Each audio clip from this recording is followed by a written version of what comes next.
starting again. This is starting to piss me off, Jack. What the fuck? Why is it reset? Is somebody doing this and I'm just not aware of it? Or is it actually broken? This is so bad.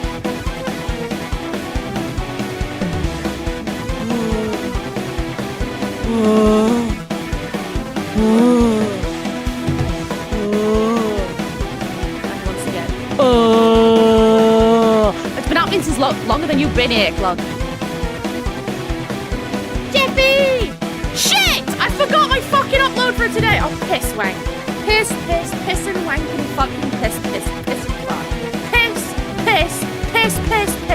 Pissy, wissy, piss. Fuck! Fuckity fucking fuck. Well, I guess I'll sort that out later. Hi, chat. Where the fuck am I? Are you kidding me? I still didn't set this up. I just sat here for 5 minutes. I'm so dumb today. I'm gonna shit in my own eyes.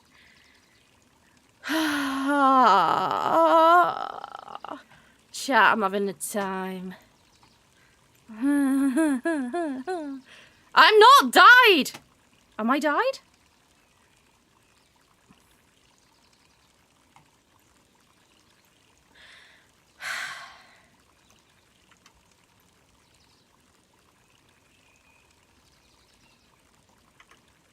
Can I have a body, please? Where's my body?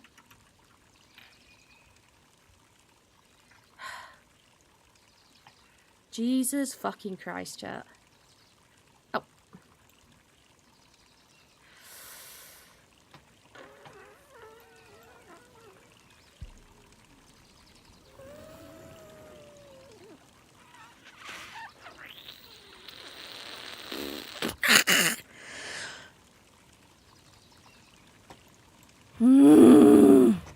Chat.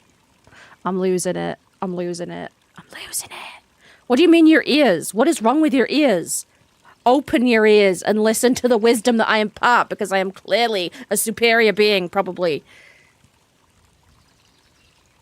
Hello. How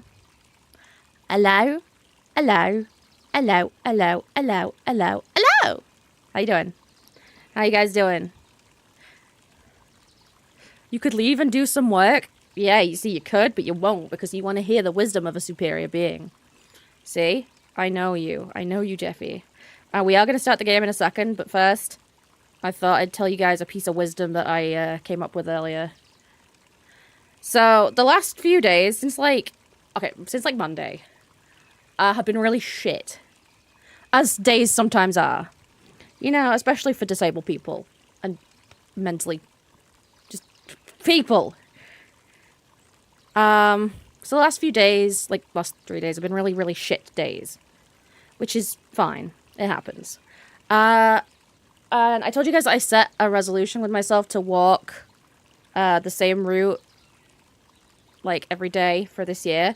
And I was thinking about it because I was really upset that I didn't get to do it on Monday. And my mum was like, well, you tried, but like, because I was having pain that day. And she was saying, like, it's not realistic to expect yourself to be able to perform every day no matter what. Which makes sense. But I was thinking about it and I was like, well, that's not what setting a resolution is. Like, if you set yourself a goal, if you don't do it, you fail, right? So I was thinking about it, and I got, like, stuck on that word try a little bit there, because, like, I try a lot. I try to do better. I try to be more active. I try to be less fucking depressed. I try a lot of things, and I was thinking about it, because, like, a lot of people say the whole, like, do or do not, there is no try thing. But then I thought, like, that's not really true, because trying, sure, is less than succeeding, but it's better than giving up. As long as you're trying, there's a chance every day that you will succeed. You'll fail a hell of a lot more if you never try. Right? Like, if I try to walk this thing every day this year, that's my new resolution. If I try to walk it every day and make 50% of the time, that's 50% more times that I've walked than if I'd not tried. then I would have done 0. So I'm thinking that maybe trying is okay. I'm still disappointed with myself because I don't feel like I tried hard enough. But I want to keep trying. So even on the days that I fuck up and fail, I can try again the next day. Because, like, the last 3 days have been such a fucking failure. I haven't been getting up till, like, 5 p.m. And I fucking hate that because it just feels like I'm losing time. But I don't want to be defined by that. I want to keep going. So I'm going to try and be fueled by the frustration of fucking up. Yeah, it's a normal process. So I think trying is a good thing. Hi, Vroey. Do you have any space inside of you that I may climb in and, like, make a nest? Feels like a nice thing to do right now. Like, to nest inside of my wife.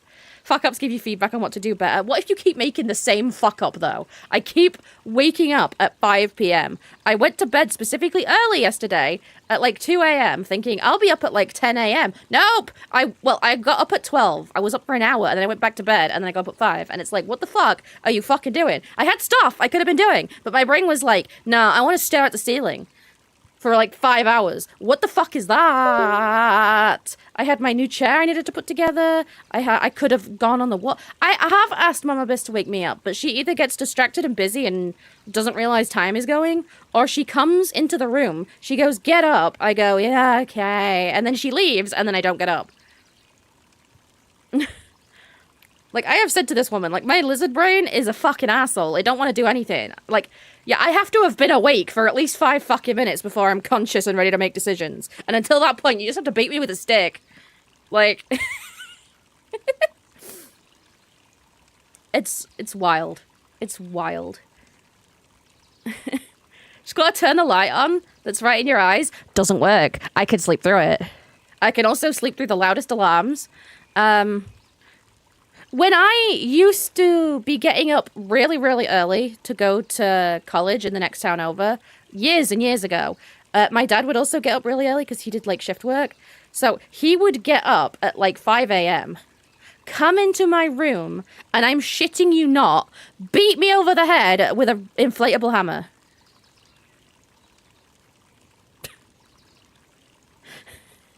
Like, I'm not even joking. And it's so violent that it makes you, like, you sort of sit up and go, what the fuck is happening? And that is enough adrenaline to then keep me awake. Give Mama Biss the hammer. We don't have it anymore. Plus, she's not violent enough to actually hit the shit out of me. Like, but that sudden, like, burst of adrenaline was enough to get me up and going. Especially if I had some sort of prior commitment of something that I had to get done. That always helps me a lot. Having something I have to do makes me get up. How's the boy? Give the boy a hammer? He would eat it. What if the dogs pounced on you? That's the thing, though. If you let the dogs into my room, the first thing they'll do is start eating my fucking cardboard Kuro cutout. So, like, you can't really loose them in my room without supervision. And I am not functional supervision.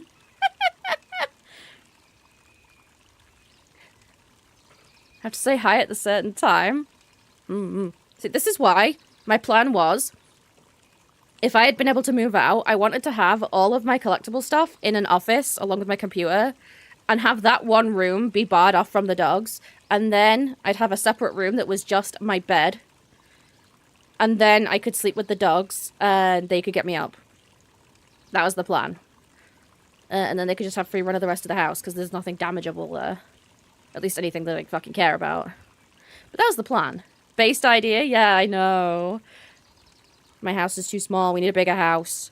Bigger house streams!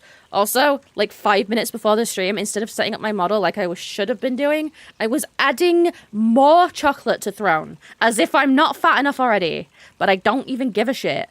Because, like, I don't know. The idea of, like, committing to losing weight for me is really difficult because I've had so many problems with food in the past. Like, back in the day when I wasn't eating for, like, months and months at a time, food became such a traumatic thought. Like, eating was traumatic. Everything about food was traumatic. And it sucks so much of the joy out of life. Like, everything was so fucking bleak at that time. And I was finally able to, like, regain the joy of, like, food again.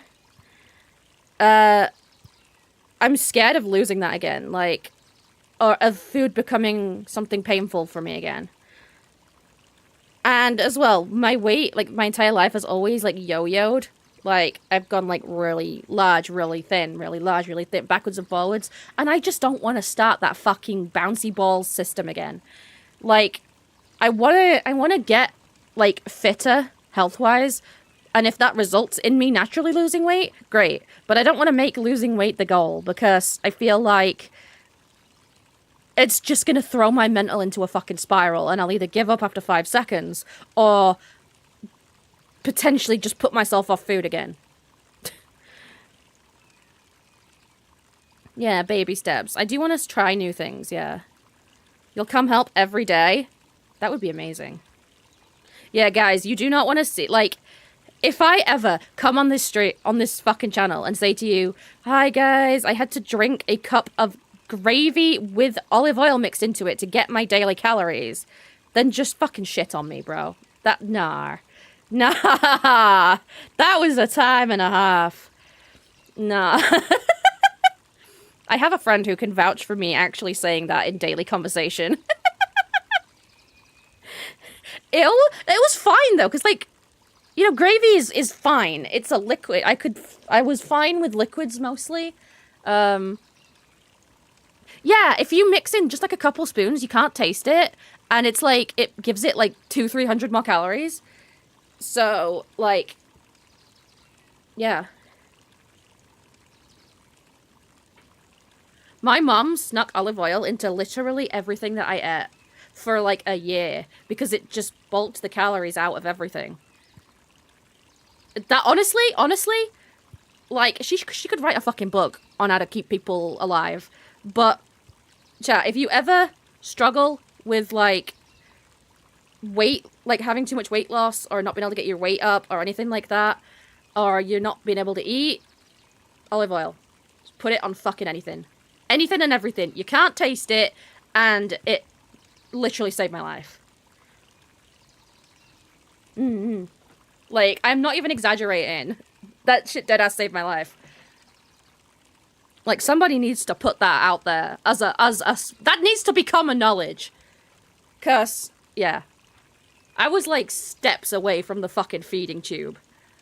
And that would have been fucking fun. Especially because they don't put you in a fucking coma for it. I would have been fine with that if I was, like, tranked out of my fucking noggin, but no. Did you call your mum a good girl for it? Of course I did! I'll tell her again when she comes up later, though, so remind me. Remind me. Oh, you cook with it already, Rowie? I can't imagine you cooking, actually. Wait, no, I can. I can picture that. That sounds really nice. It hurts. You know? Tell me that story later. But, yeah.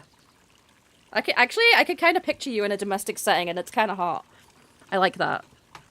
I want to see that one day when we live together. You don't have to remind me right now, Lugia. Remind me when she comes up. Oh, yeah, same. Exactly. You're gonna be my beautiful male wife. And then you can, like, fuck me from behind. Sir, calm down! Sorry.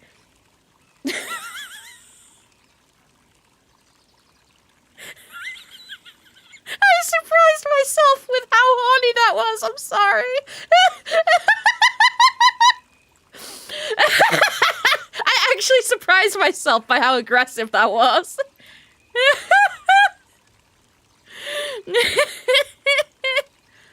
Whoops. Oh. God. Chat, is it gay to be hot for someone who has all of the genders? Alright. We're gonna start fucking, this. Not gay, but is it not straight? Is it one of the other ones? Have I graduated into not straight?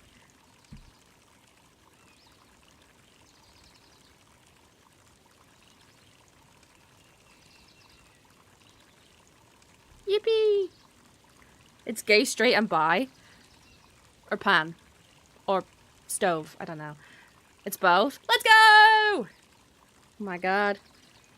Actually, I was talking to Rune the other day, and they were saying it's fine to be, like, you can choose whether or not to call yourself straight or bi if you're just, like, straight except for one person. And I was like, okay, I'll take it. I'll take it! What in the fuck is Omnipan? That sounds like a cooking product. That's amazing. I love it. This is introducing the new Omnipan. What does it mean? What does it mean? I need to know. What is omnisexual? Is that like you want to fuck gods? Like omnipotent? That's all I can think of. Is bi, but for more than one for a bi. What? But more. Oh, more for one. Oh, so it's like a 75-25% split to make it narrow. And. God fucking. I couldn't think what Omni could possibly mean. Sorry, I'm terrible. There are so many words for things these days. That I can never possibly know them all. But that's cool. I'm probably somewhere along that spectrum myself. I can't be bothered. Oh, lots, yeah. Like omnipresent. Literally only is used to describe gods. I swear, like, give me a word that starts with omni that isn't used to describe a god. Ooh, space fuckers. When I was a baby gay, I was hip and knew all the words. What the hell is a baby gay? Omnivore! Oh! Yeah. I thought that was what pan is. I do know Bisque. Yeah, she's a fucking asshole. Thank you so much for the biddy, soldier. Okay, I'm going off topic because I was supposed to start the game, but... Okay, what is the difference between pan and omnipan then? Because pan is everything, isn't it? Pan is personality? Nobody told me that! I thought pan just meant everything.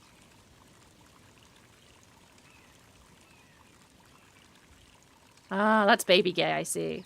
Am I baby gay? I don't even know if I'm gay. Or, like, not straight yet. I don't know what the fuck I am. Pan is for every gender. So what's omni? If that isn't every gender. I'm confused. No preference. Oh, so omni is you'll take anything, but you have a preference. I see. Makes sense, makes sense. See, I don't know why, but, like, I feel like, honestly, it really does depend on the person, because some people like labels and some people don't. For me, I prefer to explain myself because I feel like it's more individualistic. But that can end up with, like, long-winded, waffling fucking explanations that make no sense. Being able to say something like, omni-bi.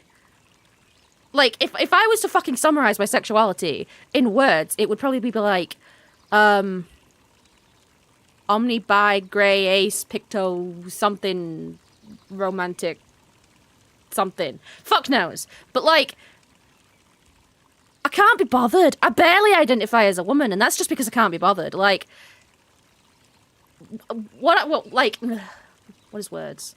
Bisexual, exactly. Like, I am the kind of person that, like, if somebody asked me what is the top 5 things about yourself that you would use to identify who you are, my gender wouldn't be in that. Because I don't care. Like, it's not that... I just don't have a strong connection to my gender. If that makes any sense. I'm just a person that happens to have some genitals. But I don't Damn, Lugia, damn. Like, I wouldn't say... I'm definitely not a man. But I do enjoy sometimes wearing male clothes and putting my hair short and, like, feeling masculine. But it's not an important part of my identity. I also occasionally enjoy feeling, like, feminine and wearing dresses and being a cute little bitch. But it's not part of an important part of my identity. So, I don't fucking know. I was like... I just don't care. That's all I can say is I don't care. And then people misunderstand that and think that means I'm saying, I don't care what gender is. I don't give a fuck about it. It's not that. I just don't care about my own gender.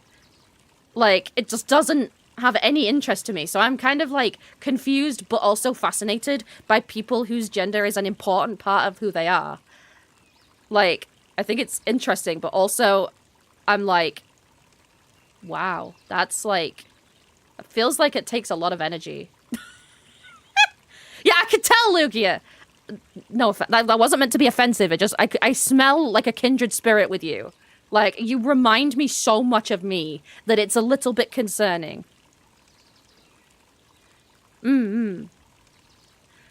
Yeah, like, I don't feel like the typical me is generally particularly feminine or masculine. I feel like I'm just a blob. And then, if I'm particularly feeling like it, I could choose one way or the other, except I'd never choose to look feminine. Because I'm fucking ugly. Honestly, I think I've completely detached from my personal appearance because I don't even bother to dress up or try to make myself look nice anymore. I've just completely given up because I'm ugly no matter what I do. So I'm like, oh, I could put on makeup and like wear a dress. No, I look like I'm in a fucking tent. Or I could, you know, wear masculine clothes and like, but I'm still gonna be fucking ugly. Ugh.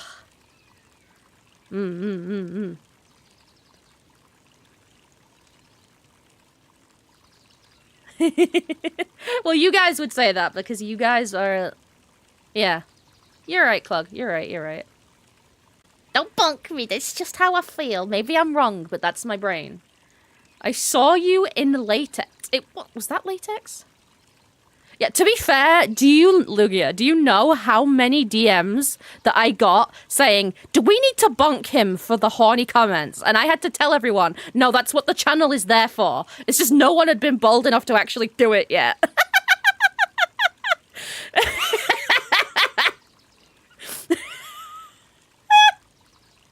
It's like, no, the purpose of that channel is to be horny for me. I'm glad that someone is finally doing it correctly.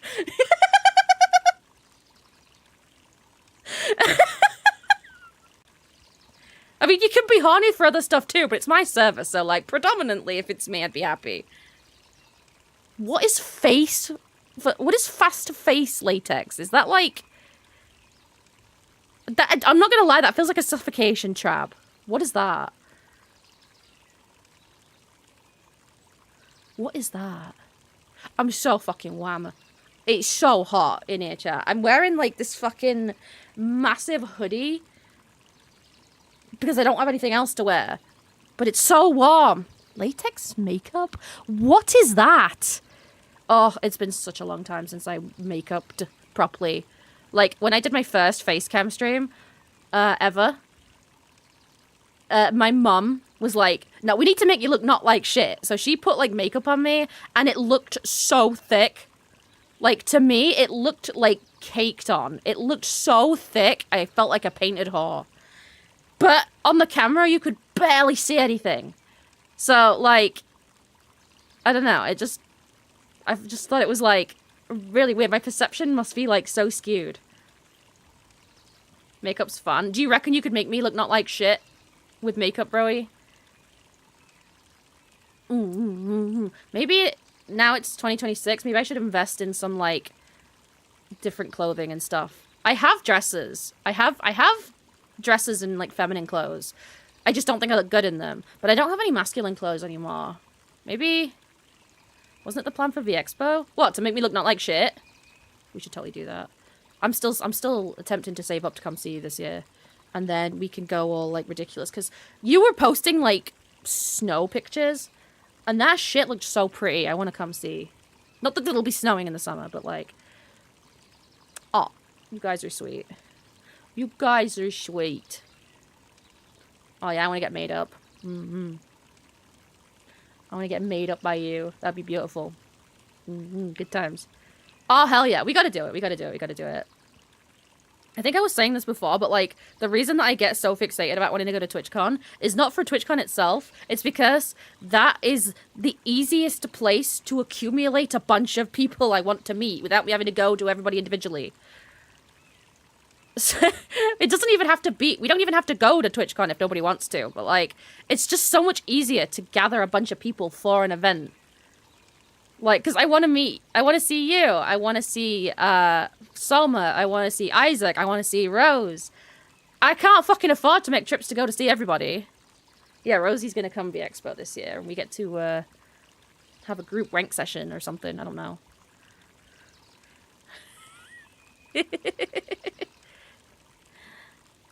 Oh, hell yeah, we'll do it, Cloggy, we'll do it. I mean, you're English, right? You should go to the expo this year, and we'll, I don't know, get cake. Cake is great. But we're not going to go to the what used to be Weatherspoons, because that place has turned out weird, and I don't like it. You don't live in England? Oh yeah, of course you don't. You use fucking Euro trash time, I forgot about that.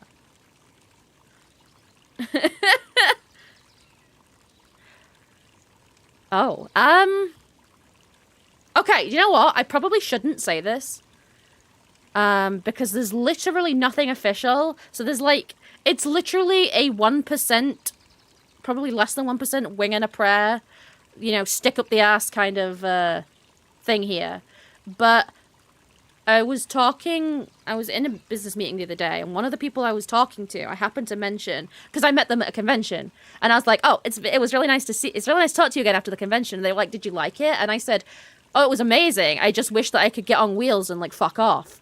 And they happened to mention knowing some people that set that up. So, you never know. Like, one day, maybe I'll get some wheels. Which would be really cool. But I still want to go to a bunch of places in person, because, I mean, who fucking doesn't? Who doesn't? I love traveling. I want to travel and see places and hang out with people and try things. Even if they're scary things. Do you know what? I've found something lately. I'm yapping so much. I'm actually yapping so much. I was thinking about this the other day. Because I really enjoy travel. I want to travel the world. That would be beautiful. I'd love to be one of those weirdos that goes like, I'm going to have a gap year from life and then fucks off around the world. How the hell do they afford that? I don't know, but people do it. But I have, like, really bad anxiety. I'm terrified of things that move that I'm not in control of. It's a weird phobia to have, but there you fucking go. Terrified of them. And I'm progressively more terrified by how difficult it is to get off at a given moment. So cars, it's okay. Trains, less so. Like, buses are kind of fine, but, like, trains and planes do me because you really can't get off unless it's at a specifically scripted moment. And that freaks me out. But I've been thinking, because my mum's been, like, really into the whole, like, mindfulness thing for ages. And she watches all this, like, stuff about meditation and how you're supposed to, like, be present in the moment and, like, you know, be aware of yourself and your body and everything that's happening in the given moment. And I'm always like, what the fuck does that mean? Because I always go through life feeling half conscious and, like, I'm struggling to remember anything that's happening. Or, like, my memories of life are generally quite fuzzy because I feel like I'm not always there. Like, I'm half somewhere else all the time. And then I realized the other day while I was having this really intense panic attack, ironically, that when I'm really anxious, everything sort of snaps into focus. And I get these really, like, crystal clear memories. And, like, everything slows down. I am completely in my body. I'm completely aware of every fucking nerve and molecule of my body. And I can feel it all vibrating and moving. And I feel so alive that I was like, oh, fuck. Is this the closest I might ever come to true mindfulness? Is, like, being mid-panic attack? Because it was so clear. Everything was so clear, and I can still remember it very clearly. And then I look back on all of the best memories of my life, and I was always fucking fucking terrified. And I'm like, oh, I can remember those better. Like, I remember the exam that I had to take after I got off the train when I had my fucking breakdown. I remember so much about America. So vividly. I remember all of the fucking embarrassing stories because they happened at, like, anxious times in my life. Like, I remember a lot of odd things. And I just thought, like, maybe that's why I've grown to enjoy things that make me scared, because they also give me the clearest memories of my life. It would be I mean, if I get too anxious, then my brain actually short circuits and I pass out. So, it has to be a particular level of anxiety.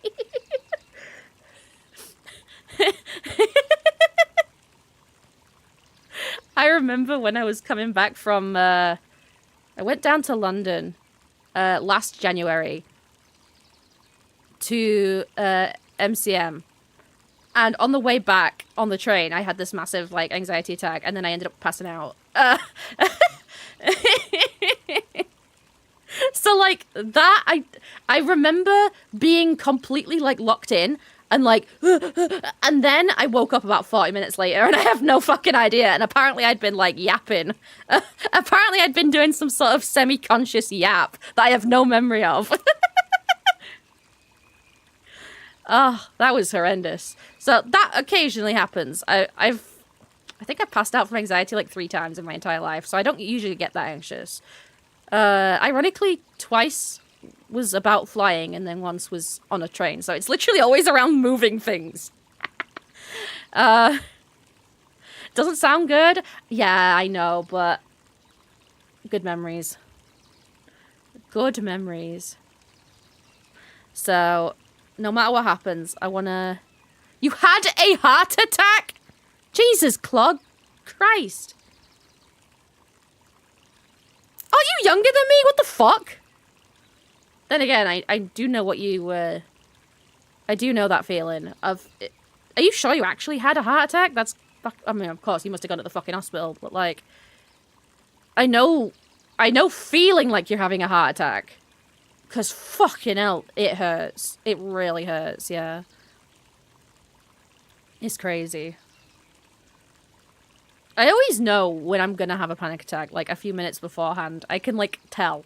I can smell it. Like, my body feels a certain way, and things get, like, warm, and then, like...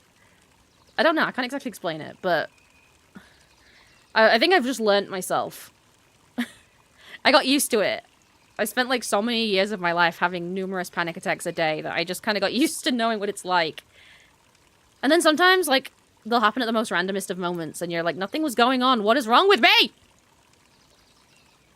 Jesus fucking Christ. You guys are all medical fuck-ups. Possibly, but never been diagnosed. Like I said, I went to my doctor, and I said, I'm having anxiety all the time. Like, this is back when I first had my, like, breakdown. And I was literally having multiple panic attacks daily over literally nothing. One after another. And I barely was able to get up to my doctors. And I said to her, like, I'm so fucking tired of being scared of everything. Everything is terrifying. And I just want it to stop. And she laughed in my face. Yeah, I've noticed, Luke. Yeah, I've noticed. I have noticed. Like, yeah, fuck her. We switched doctors because fuck her. That's the same doctor that told me not to bother getting tested for autism because there's no point putting a label on these things. As though it wouldn't help me to know. Like, Jesus Christ. But I've actually found... Do you want to know what I found is the most helpful thing for anxiety? Is to know why you're anxious. She's stupid. She's stupid. 100% she's stupid. Like, when that happened to me, and I was like, oh fuck, nobody's gonna help me here. I gotta figure out what the fuck I'm doing. So I sat and I figured out why... So, like, every time I would get anxious about something, I'd be like, right, what was the thought that made me anxious? And then I'd follow it back to, like, the root emotion or, like, thought or, like, problem or, like, trauma. And I was actually surprised how many of them led back to the same core moment. like, oh, I would say 90% of the things that make me anxious all lead back to the same moment. If I, like, dug far enough. And I was like, oh, shit, there's my core trauma. And then, almost as though, like, realizing it was enough, it got a lot better. Like, it's never going to go completely. I'm still going to freak out occasionally over fuck all. But I would say it got 70% better. Just by knowing what the problem was. Because now I can say to myself, you know, that new food looks scary. You're scared of that food because you're afraid of what it's going to do to your body. You're scared that it's going to, you know, cause trouble in your body and it's going to hurt you. You don't have to worry about that. The person with you has already tasted it. They've proved that there's nothing wrong with it. You're fine. I can literally, like, talk myself through it now because I know what's causing it. What? What? I'm having, like, a deep psychological conversation here, and then I just see chocolate is like breast milk. What? What?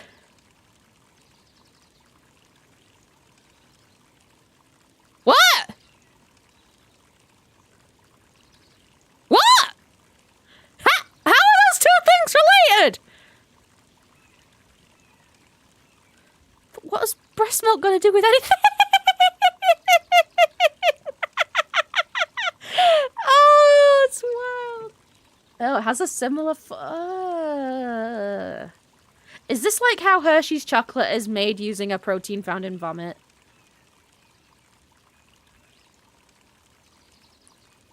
That's odd. I don't like that. I don't like that.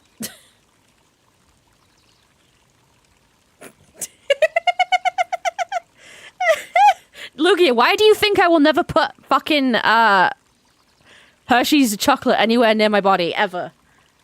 Yeah, that is too fucking far, brother. Nope. Nope, nope, and noping. Never and nah. Yikes. Yeah, I can know all I want about my past trauma, I still ain't getting over that one. But you know what? When I was doing psychology, I always thought if I got to, like, the point where I was able to research properly, I'd love to put some of this stuff down, some of the stuff that I learned practicing on myself, because I found all sorts of crazy things. I found a way of sitting that reduces anxiety. I swear, I had somebody who was in, like, sciences help me figure it out, but I can't remember exactly, but it was something to do with compressing a nerve in your neck that, like, resets the brain. It does, like, a thing. But yeah, basically, like, if I start to have, like, a really crazy panic attack, if I put my body in a specific position, it almost immediately, like, dies down. And I feel like stuff like this should be known about. It was essentially just, like, tell me the magic... It's more of a magic lay. So you, like, lay flat on the ground, round your shoulders under your back so that your chest is elevated above your legs. And there's, like, an arch between your spine and the floor, and then tilt your head back. It, like, opens your chest so you can breathe better, for starters. And it compresses the nerves in your neck to stop your brain from, like, overspazzing. It's really good. Like, for me anyway. And I've had people in my family try it out. It works. Exactly. And, like, finding these sorts of things out, they're not tested, but I'd love to get them tested. But anything that can help somebody to get through a difficult time when no one else is going to do it would be, like, amazing. I found that if you hum at a certain frequency, it interrupts your brainwaves. Or, like, your ability to think clearly. You know, like, when you're, like, in a situation and there's, like, a noise and it's, like, discordant with your brain and it makes you feel kind of uncomfortable? Well, I found if you find a certain frequency, it's kind of different for everyone, but if you find a certain note, and, like, hum to yourself, that you can, like, what's the word? Harmonize with the vibration of your own brain, and, like, you can cut out, like, the bad thoughts, because everything just sort of, like, goes white noisy. It's great. That was actually the first thing that I discovered when I was, like, recovering from my own problems, and I would just go around the house humming all the time, because, like, then I couldn't think bad things. It was great. Like, I shit you not. Like, these are the things that got me out of that difficult place, not anything a doctor did. So even if it's not scientifically backed or anything that can be proven, if one person can benefit from knowing this, then I'm happy to tell people. Damn, TK. I'm glad. God, if ever I'd have gotten to the point where I could do research, I always wanted to write a paper on this particular theory that I have about how brains are like trees. Like, think about this, right? Imagine that your life is like a tree. But it's not like a regular tree. It's like a bonsai tree, right? Because I researched bonsai trees at one point because I wanted to grow one. And it's this perfectly neat little shaped tree, right? But did you know that bonsai trees are actually not a specific species of tree? Any tree seed can be turned into a bonsai tree because it's about keeping it in shallow soil to prevent it from growing too quickly. And then when it grows past a certain point, you take it out of the soil and you cut the roots back to maintain its size. So it naturally grows to a smaller size. And I started to think about that and I thought, picture a tree, right? If you were trying to grow a bonsai tree, but you let the roots grow on their own without trimming them, the growth on the tree would get too wild. It would grow too big. It would get unmanageable. It's no longer a bonsai tree. If you continue to trim the roots, you'll keep your tree in a nice, neat, manageable shape. And I think that's what mental health is like. I think you need to figure out your core trauma, the thing that drives all of your anxieties and all of your worries and all of your hang-ups and all of the defenses that you have and the things that trigger you. If you can figure out what's causing it and then keep working on it and trimming your roots, you prevent your tree from growing too wild. And then it makes your mental health not fixed, but manageable. You're not killing your tree. It's an important part of you. It's still your personality. It's still you. It needs love, not murdering. So I think mental health is about trimming your roots. That was my theory anyway. Don't piss on your tree, please.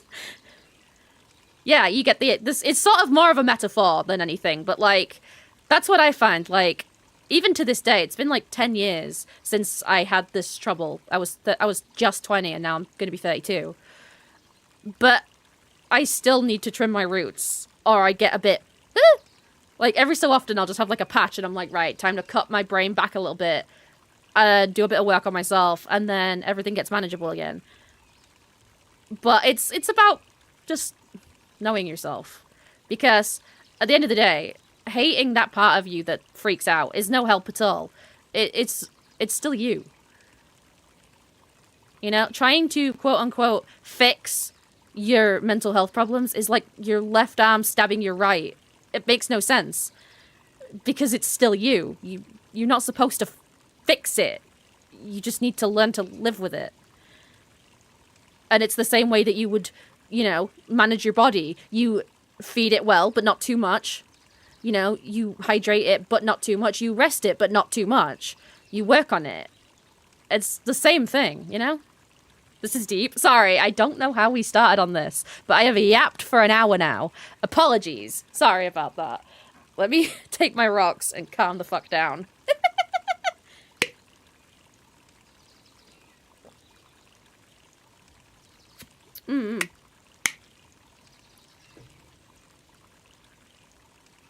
Exactly. You don't mind yaps? Good. And like being a baby can suck so much because you're learning so much and everything's so new and terrifying. And then how do you learn the programs that you get, the connections that you make as a baby that knows nothing? You're taught language by your parents. You're taught social etiquette by your parents. You're taught how to think by your parents. That's why so many kids pick up the phobias of their parents, because it's all learned. Like, before you even knew how to think, these things are subconsciously put into you. And then if you're lucky, it doesn't stick, but more often than not, you'll find, like, traces of the parent's behavior in the child. Oh, whoa, innit? Exactly. And I don't know, social, like, this is social development and brain development are, I don't know, it's too closely linked, really. There is no way to raise a child without fucking it up, because you're going to give it something you didn't want it to have. And even if you don't, if you raise the kid perfectly, the second it goes into school, it's going to pick some fucking bollocks up from somebody else. Like, it's impossible to exist in a social dynamic while maintaining a perfectly healthy psyche. It's not possible. You're supposed to pick up these hang-ups and fuck-ups and triggers and traumas, and then learn how to be a person that has those things. That's the point of life. Exactly. That's why I say you can never over-communicate. We could try raising a child together. Yeah, well, you'll have to do it with me and Vro and Rune. I'm gathering baby fathers. What is happening in my life?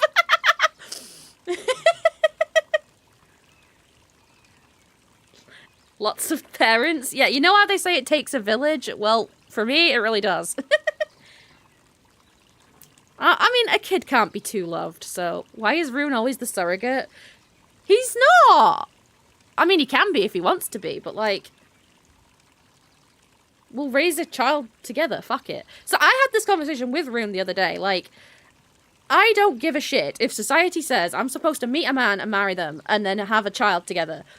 Because I'm not emotionally nor mentally capable of being entirely responsible for another human being. And anybody that I choose to spend my life with is also not going to be capable of that. Because fuck people who function.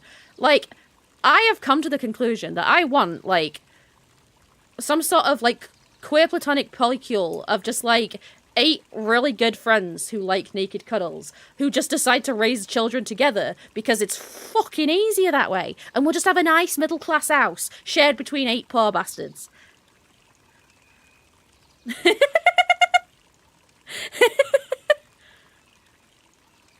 There's a theory why baby blues exist because through our evolution, more people raise babies in solitude.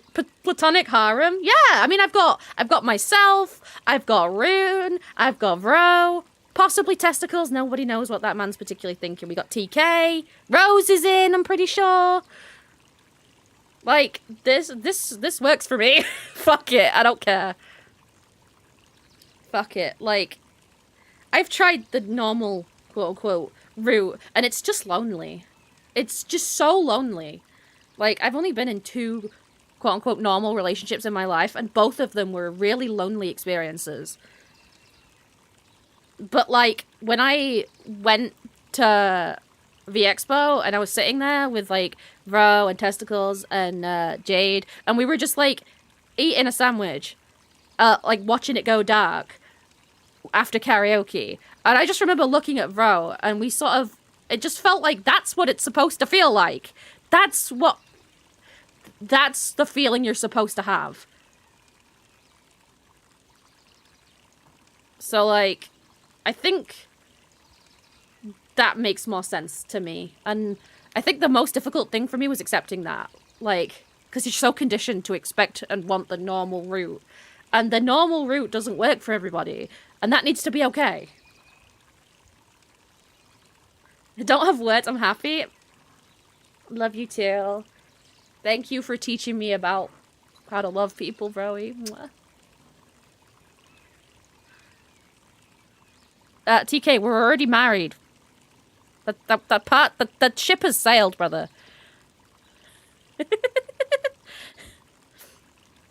Crutch?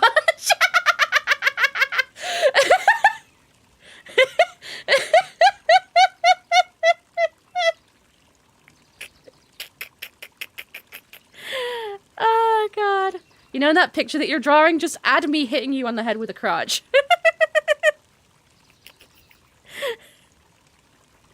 Bonk. I know you can't spell, it's fine. Luckily, I have been around, like, ESL people so much that I've learnt to read through it. So, like, I barely noticed crutch because I knew what you meant. Like, I could just tell these days what, most of the time anyway, I could usually tell what people meant, and I don't even notice that it's spelt wrong or grammatically right. I just don't notice anymore.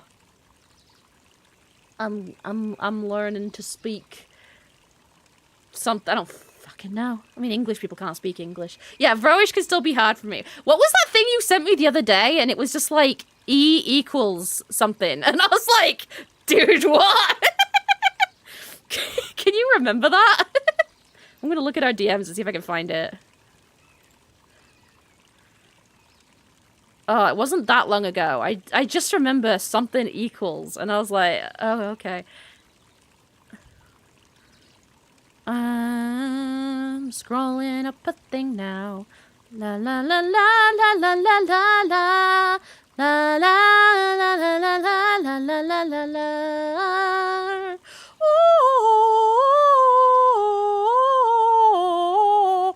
Okay, you know what? I'm just gonna search. I said eat me out instead of hear me out. Did you notice that? Yes, I just thought you were being horny. I'm not gonna lie. I just, like, assumed that you were just being, like, gross.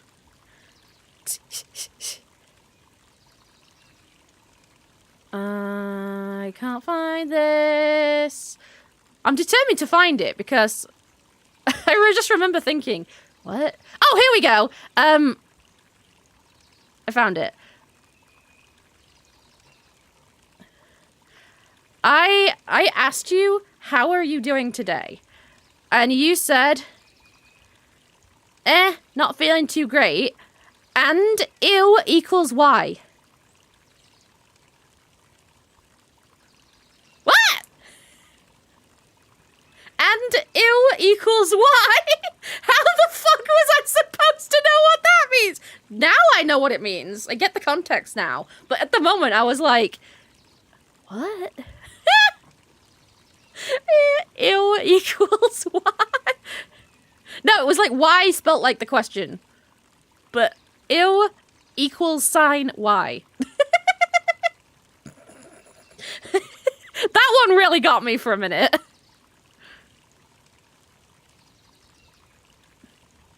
Yeah, like that. Yeah, I figured a lot of it's probably a keyboard thing, but I just thought that was really funny. Oh, fantastic, fantastic. Ah, great. Ill equals Y. Oh, God, we have yapped for so long and I have no idea why, but it's fun to yap, I think. Like, I think talking to people is how you, like, process your thoughts. And I'm not awake enough in the day to talk to anybody else. I have been enjoying watching my snails, though. Like... yeah. Like, I never... Oh! I see! I see. That makes sense, actually. That makes a lot of sense. I never realized that looking at a snail would give me so much joy. Wait, guys, give me a 1 in chat if you saw the video of the snail eating that I sent yesterday in the Discord. Give me a 2 if you didn't. Because I filmed that last night. Kind of freaky. I know! I didn't realize that snails had teeth! You saw a different video? Well, go watch that video. Trust. Trust my dust. Or something. Jesus. Like Sonic? Snails have the most teeth for animals? True. Did I tell you that I've nicknamed one of the snails Hodge because it has scars on its shell in the shape of a hedgehog? I love him. He's the most active. And the largest. He's my boy. I love him. He's great. I never thought it would be so much fun to watch snails move incredibly slowly. But, like, one of them is chilling on the branch that I put in there, and it just makes me so happy. He's just, like, chilling. Just having a good time. Tomorrow I get my shrimp. I went to get some yesterday, but the guy said that they weren't getting the stock in until that night. So he told us to come back tomorrow. And he said there's going to be all different colors. So there's going to be cherry shrimp. They could also be blue dreams or yellow fires. We could have all sorts of shrimp. It's going to be so good. I'm so excited. shrimp, just like you. You're not on top of the leaderboard anymore, though, TK. Get yellow ones? I'm going to get all of them. I'll get all of the colours. And I was going to get some frogs as well, African dwarf frogs, because they're so fucking cute and funny. But unfortunately, they will eat the shrimp. But my small sea monkey tank seems to be doing okay at the moment. But the big one, I don't know if it's not suited for saltwater or something, but it's going all, like, funny looking. Asshole. It's gone all, like, gungy. Thank you for the biddies. It's gone all, like, gungy looking and weird. So me and my mum agreed that the best thing to do is probably clear it out, give it a good clean, and remake it up as a freshwater tank and use that one for the frogs. So we're going to have a separate frog tank. And that should be awesome sauceum. I'm very excited. So it's going to be a couple more months before I can get any frogs, but it's in the works. And for now, we'll have shrimp and snails and fish. I'm not sure what fish to get, but I'm thinking lamp eyes because they fucking glow and that's cool. Like, their eyes glow like they've got fucking torches in the back of their heads. I love it. Nice, Gluggy, nice. But yeah, as well, I'm going to start playing the game because it's been like an hour now. But if you want to help support me, then do all the things. Help us work towards getting the outfit. We are currently at £57, I think, in the fund, which is pretty good, actually. That's more than I expected in a couple days. So we're getting there. When I get to 1,000, I'll commission the art so that you guys know that we're on the works. But if you also want to support me, then you can drop some biddies, whatever, buy my merch. I would really appreciate it, especially because I'm kind of struggling this month.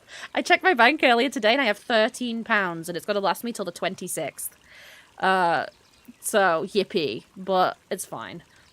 And don't forget, my anniversary is coming up soon. We're going to have some collabs and we're going to be having a donathon, which is going to be really fun. We're going to be bringing back the punishment wheel. I'm going to shove some ice up my cooch. It's going to be great. And I'm also going to be getting a new release of merch, as far as I know.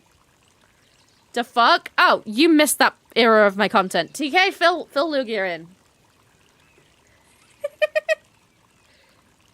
Yeah, basically we had a punishment wheel back in the day, and it was like, you know, give like 500 bits, and I'll spin the punishment wheel. And... Oh, you meant the £13? Oh. I'm broke. I'm just broke, brother. It's fine. I'm trying to save up for a lot of things. Like, I'm trying to save up for the model, and I'm trying to save up to go see Vroey. Learn the Ice Cube lore off stream. Oh. Well, there you go, then. There you go, then. Good. Good for you. I think. Question mark. TK, you're in Canada! Do I look like I could go to Canada? On my own? You're not too ugly to be seen! I've told you before that you're a handsome lad! You don't listen to me. You hate me. Like... Besides, coming to Canada is gonna be like fucking 4 times more expensive than going to see Vro. But if I get to go... Why go to Vro? Well, I was thinking about maybe trying TwitchCon again. For the 3rd year in a row, because apparently I'm some sort of fucking masochist, specifically for wasting $2,000 on a holiday I don't go on. But I was planning to try going this year. I don't even know if he's agreed to it yet, but with testicles, because we'd go to Amsterdam, meet Ro, and hang out like we do at the Expo. But I can't travel alone. So somebody has to come with me. That's the problem. Like, I can't tackle the airport on my own. So I need somebody to fly with me. After that, I'm fine. Like, being there, I'll be fine. I can function perfectly okay in a hotel for like 4 days. That's fine. I just need somebody to fly with me. So if I can lock that down, I'll be fine. But... yeah. But honestly, I feel really bad though, because I want to meet a bunch of people, right? That's why I want to go to an event like TwitchCon or something, because it's easier to gather so many people. But at the same time, with my Trek fucking record, when it comes to going to TwitchCon EU. I feel really bad asking anybody to come meet me, because what are the fucking chances I'll actually be able to fucking do it? I'll pin it. There you go.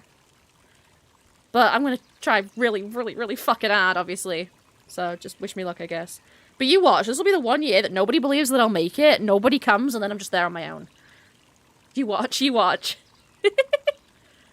Goated? How is that goated? That just sounds pathetic to me. Like, I don't know. Maybe it's just me being silly, but after it failing 2 years in a row, it feels a little bit cursed, but I want to do it so much. Oh, you're talking about the ping? Oh, well, fuck you then. I'm starting the game. Piss off. Where's TwitchCon going to be? Amsterdam? That's why we're going there. That area, anyway. Dutchland? That's American one! You could go there? Ah, that would be nice. Don't make any plans yet, though, because I'm not gonna get high as kites. You can get high as a kite. I'll watch, because being out of my mental senses is another one of my fears. So I'll just watch. What the fuck was I gonna say? But yeah, don't make any plans yet, because I'm gonna try and save up enough money and find somebody who can, like, accompany me to help me through the airport. If I can lock down those things, I'll book it all in, like, April. So don't make any plans. I don't want to disappoint anybody again. Ugh. Alright, game time.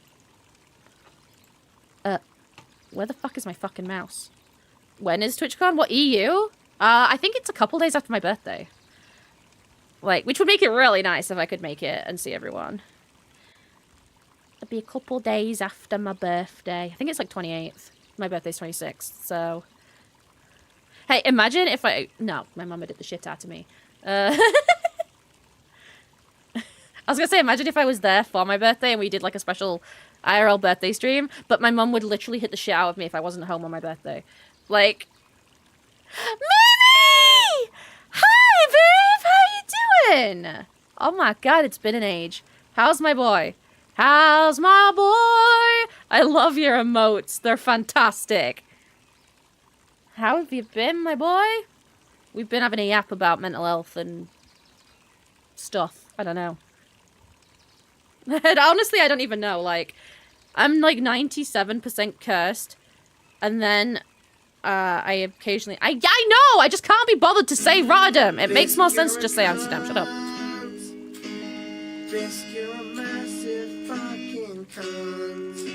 It has been a hot minute. Do you know what, though, guys? Do you know what?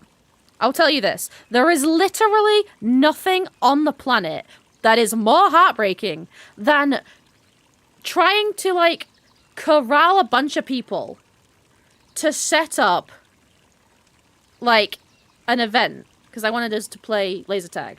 So I sat there. I convinced, like, 8 people of, like, a date and time. I gathered up all of the resources. I booked the venue. There was hidden fees, so I ended up paying, like, double what I thought it was going to be and, like, covering the costs myself. But I booked the whole thing. I got the tickets. And then I had to watch as everybody went without me! I can't tell you, chat. I can't tell. Because I couldn't make it to Rotterdam because my mum ended up in the hospital. Thoop! Oh my god, it's been so long since Thoop. Thoop. But, like, even though I wasn't there because everybody else met up, they just went anyway, which, like, is fair. Like, I wouldn't want them to have wasted their money, but I cannot tell you how fucking disappointing that was. I was like, if you think you've seen depression, you ain't. I was literally, like, lifeless on the bed. Just like, what is the point of existing? Hype train! I do know Bisque. Yeah, she's a fucking... Oh my god, asshole. Thank you for the biddy, TK. Oh, come on, man. You're not going to inspire anybody to compete with you with one bit. Everybody know just you, you're +1... Wait, everybody else cancelled? Wait, I didn't know that! I do know Bisque. Yeah, she's a fucking... Meow! Hi, baby! Meow, meow. Oh, I harvested your farm yesterday on Minecraft. No, I didn't. I knew that Rose went. I knew that you went. Hi, Meow, my baby. How you doing, my love? Mwah. That's kind of nice, actually, that so many people ended up not going. Although that must have made the experience kind of shit for you guys. It's literally pinned in the Discord, TK. It's not that fucking hard. Hi, hi, hi, hi. I'll get it to you in a bit. I'll get it to you in a bit, okay? Where? Ah, I'm happy. My Mimi is here. Guys, for those of you who don't know Mimi, he used to be he was one of my very, very, very first mods. From way back in the day. Set the gold standard for mod behavior. The mim, exactly. He even used to have his own emote. And then we had to part ways for a little while, but he is back and we love him. Back in the old days. Wait, Mimi, question. Have I, like, changed a lot since back then? Because I don't think I have. I just think I've gotten a better microphone and I'm less nervous. But what do you think? Yes, you're the OG, TK. Mwah. You're the OG, of course you are. Ooh, that sounds sucky, Meow, my love. Like 4 years ago. Steady up, I've only been streaming for 3. In just under a month, I'll have my 3-year anniversary. Loogie, you've been here like 4 months! I know you feel like the OG. Wow. Oh, it's crazy how you guys have been here for 2 years longer than I have. That's crazy. May have overballed it just a tiny little bit. Okay, you've been here 7 months. Oh, yeah, Bro's been here since my conception. Absolutely. Beautiful, beautiful. Fanny fucking tastic. 2 years, 7 days. It is, yeah. God, it's so easy to track how long you've been here because you joined on fucking New Year's Day. Yeah, that's because it feels like you have, Mavi. I feel like you've been here as long as TK. I feel like you two joined together. Like, in my head, I kind of pair you two up as having been here for, like... You feel like you're part of the same generation of my chatters. Like, in my head, I have, like, a generational chart in my head of chatters. This is going to sound really weird. Like, I have the OGs, which is, like, Mimi and Sully. And a bunch of people who don't come around anymore. Then I have the new OGs, which is TK and Mabe. And Yona, I would say, maybe is in that category. Then I have, like, the regulars, which is, like, Vro, Elsie, like, the other people who've been here for, like... Oh, yeah, Gary's another OG. But I knew Gary beforehand, so I don't count them. Because I basically asked them to join. I was like, please come and watch me, inflate my number. I seem more organized? Really? Because I feel like I don't know what the fuck I'm doing. I feel like I'm less organized. Because I'm just like, meh. Meh. No. And then there's like the... Actually, I think Lugia would probably go into the regulars as well. He's been here for a while.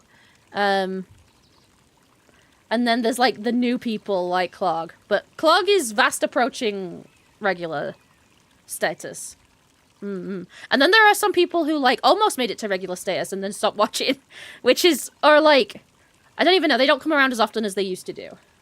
Thank you guys for the hype train. I appreciate it. Thank you, guys. I love you guys. You guys are awesome. I love you so much. Been on every 14 streams that were online since you've been counting? You've been counting how many streams I've done since you joined? That's adorable. Exactly. Oh, fucking hell, mother. Jesus Christ, just appear out of nowhere. Oh my god, yeah. The fucking... You were here for the Elden Ring original run. They made me try it again and it was just as bad. Alright. Oh, thank you. They wanted me to tell you. Guys, what was I supposed to tell her? Me? Yeah. Hello. Who's talking to me there? PK. There we go. Oh, Meow, you're my daughter. That's a separate category. Thoop. I love Thoop. We need to bring Thoop back. Like, that needs to make a return. Yeah, I missed Thoop too. Yeah, so they wanted me to call you a good girl. Why? Because you saved my life with your olive oil. Which I've been informing them of. Because I think it's important to spread awareness. Oh, absolutely, yeah. It's amazing. Mm-hmm. Thoop has to be a thing, exactly. What's that, then? It's just... I forget how it formed. Wait, Mimi, do you remember how it formed? Mother of Soup and father of Soup / Daddy Dono. Stop calling him Daddy Dono! That's disgusting! Why? What's that? Daddy! You see what I mean? Oh, they want to know how your day is.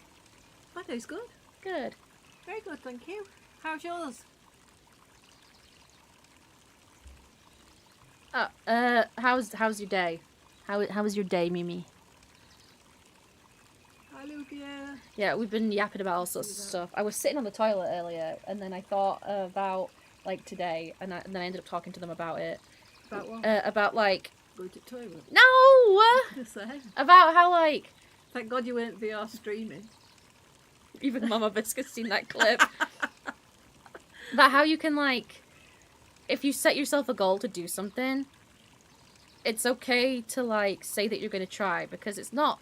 Like, trying is not as good as succeeding, but it's amounting better than not doing trying. anything at all, Exactly. yeah. So I was saying, like, as long as I keep trying, I'm going to try. Yeah. Like, so I was saying, like, even if I continue to try, even if I fail, I can just try again. Yeah. So, like, I set myself the goal of trying to walk every day for the year. Uh-huh. Yeah, I may have failed today, but I can try again tomorrow. Yeah. Yeah. As long as you've got the will to do something, you'll succeed one day. Exactly, that's what I said. Like, every day that you try is an opportunity to potentially succeed. Yeah. I said if I only succeed 50% of the time, it's 50% more of the time than if I'd never tried. Uh-huh. Yeah. Also, not just that, you've got to take into account that nobody can succeed 100% of the time. Mm-hmm. There's things going to happen, like ice and snow days, and like being poorly, getting flu. You can't possibly expect to be able to succeed 100% of the time. Mm-hmm. It's an unrealistic expectation, and then if you've got an unrealistic expectation, you're setting yourself up to fail. Mm-hmm. So you've got to have realistic goals. She's wise, isn't she, chat? I whacked the microphone up so loud so that you could hear her. Sorry. No, it's alright. It's just, you were like down here and you needed to be up there, so I just turned it up. Yeah. Well, that's what I think, you know. Yeah, Mama Biscuits. You can see where I got my philosophies from. Like I would say, even though I went to university for 3 years to learn psychology, 95% of the stuff that I used in my active practice, I got from Mama Bisque. Because, like, you're my teacher. No, bless you. You're my smarticle particle, and you're a good girl. I try. Thick snow, indeed, indeed.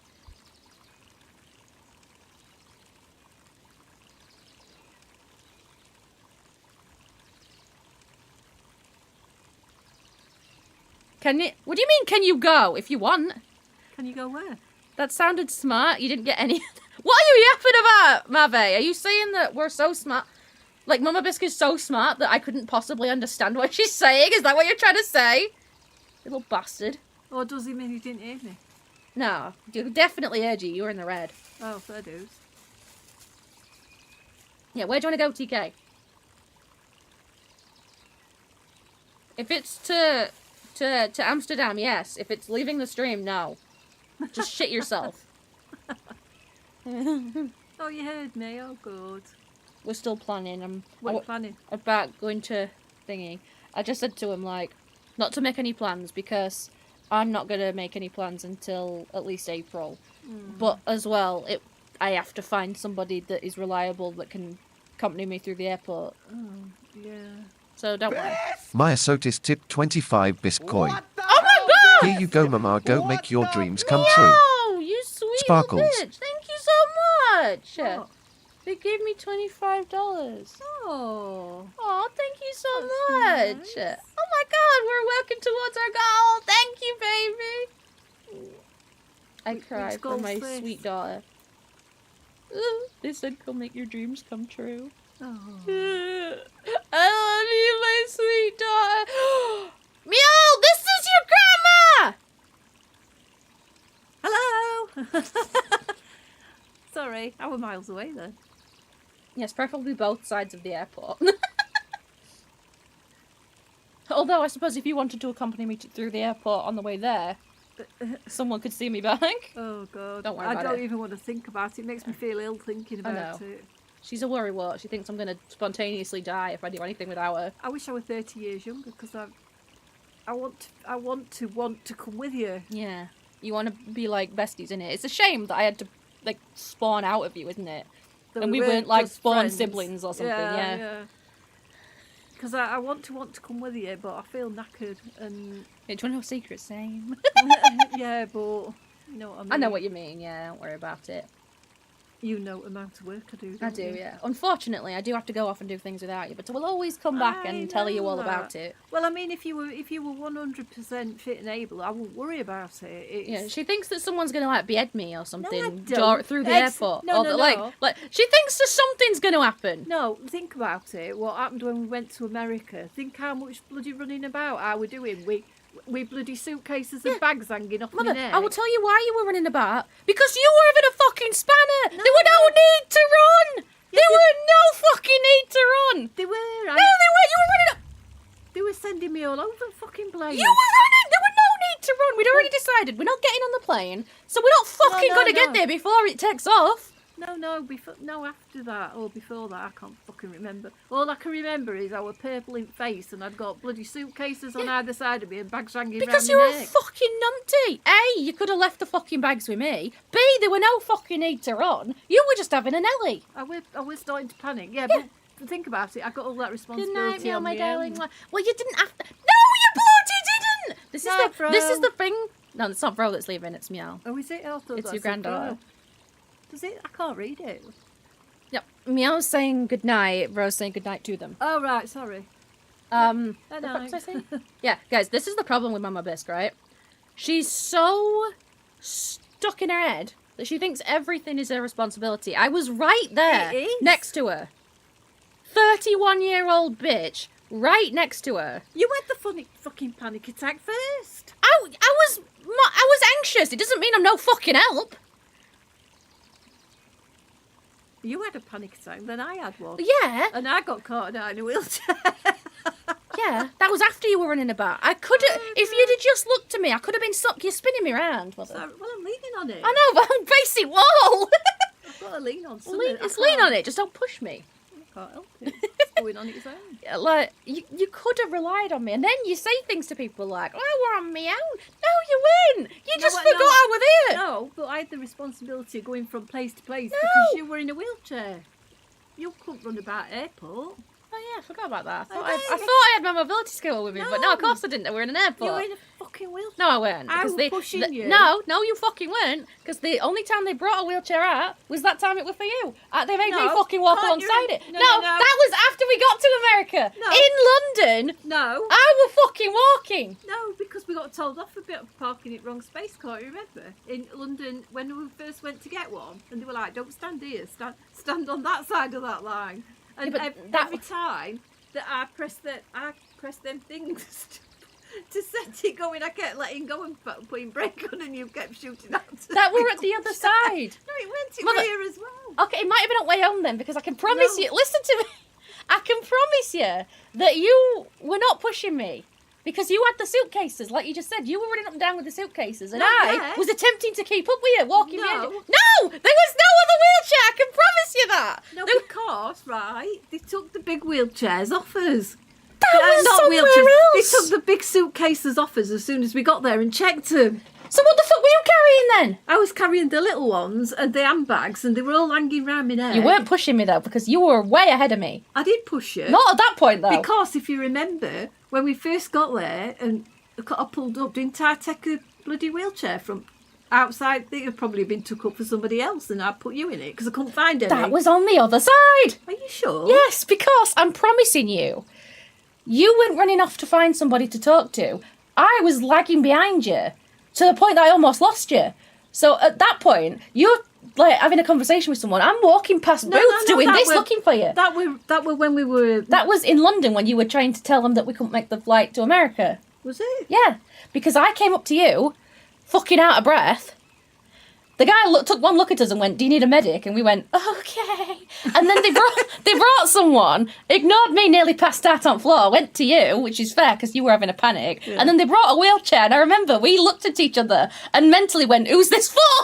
Yeah, we did. And it was for you, and they made me walk all the way to the other side of the airport. We did. Who thinks we're fighting? Oh, this is not fighting. This is not fighting. This is just a conversation. This is us just having a lively discussion. Yeah, this is just how we talk to each other.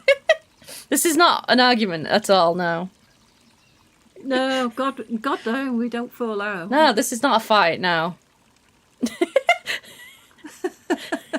But you can see why, like, other close family is occasionally called as a comedy act, or like a duo. Because the way we talk is... You're having a weird combo then? Yeah, the way we talk is odd. Well, we're very much alike. We think alike, don't we? Love you, Bowie. Good night. I haven't even started the game yet, and Bro's leaving. Oh, no. I'll get out your way. No, you're all right. It's fucking warm in here. It's not warm. It's roasting. I better go. I'm supposed to be going to bed. I mean, you can stay if you want. So don't make a noise. Bad health day? Oh no, my darling. Who's having a bad health day? I'll lick you. Who's having a bad health day? Chloe. Oh no. Tell your health to buck the fuck up. That's no help at all. So moist. Anything for you, my dear. Mwah. Feel better soon, my darling. Yeah. Leppers. My darling Broy. Oh. Mm-hmm. See, as soon as I get to the other side, I'll have Broy. Yeah, I don't even want to think about it at this point. Okay. I mean, I'll be fine, but... She looks at me like she's got no faith in me at all. No, it's not that. It's everybody else I've no faith in. Yeah, well, I can manage everybody else. Think about America. Who was the one doing everything? Yeah, when we got there. When we got there, yeah, which is why I said I need someone to accompany me through What about panicking attack on bloody plane? Yeah, but that was a 10-hour flight, not a 45-minute. That's different entirely. I said to them, you know, my panic increases the longer I'm trapped on said thing. Can you remember when you were panicking on the plane coming home? On that, and you kept booting that guy outside. I didn't mean to. Yeah, and then we got so bad that you were like, okay, we should probably give you some fucking tranquilizer, even though doctor said you really shouldn't take it on planes because its effects are amplified. So I had 1/4 of a tablet that I was told was a dose way too small to even... And you were out even be noticeable. And I was off my fucking face. I got up to go piss, and I was like clinging to the wall. You're getting lost. What was your story? Or are you leaving? I hope you... I'm sorry if I'm confusing. No, this you're shoe. all right. You're all right. I'm going. All right. Lubbers. You're not confusing, though. You see, me and Vero joined the biscuits like an hour apart. Wait, you did? I didn't see that. Oh, did you mean you did mean you were confused then? Bye. Bye-bye. Oh, can you have me dad send up some fucking ketchup? Because I'm out. Have you got any? No, I'm out. Thank you. Okay. See you later. Bye-bye. Oh, fishes. Snails, but same thing. You know what I mean. Shrimp tomorrow? Shrimp. They want... What? Going. Yeah, no. They want us to make sure we get some yellow ones. Yellow shrimp. Yeah, I said I'm going to get at least one of every colour. Shrimp. And I'll send you guys some pictures as soon as they're in. Because I know you'll want to see. I'm so excited. Yeah, because clog is yellow. So we gotta get yellow shrimp and call it clog. I'd start the game, but she's just standing behind me menacingly. No, it's not only joking. It's just I can't start narrating because it feels weird that you're still here. Lovers! Oh shit! Hold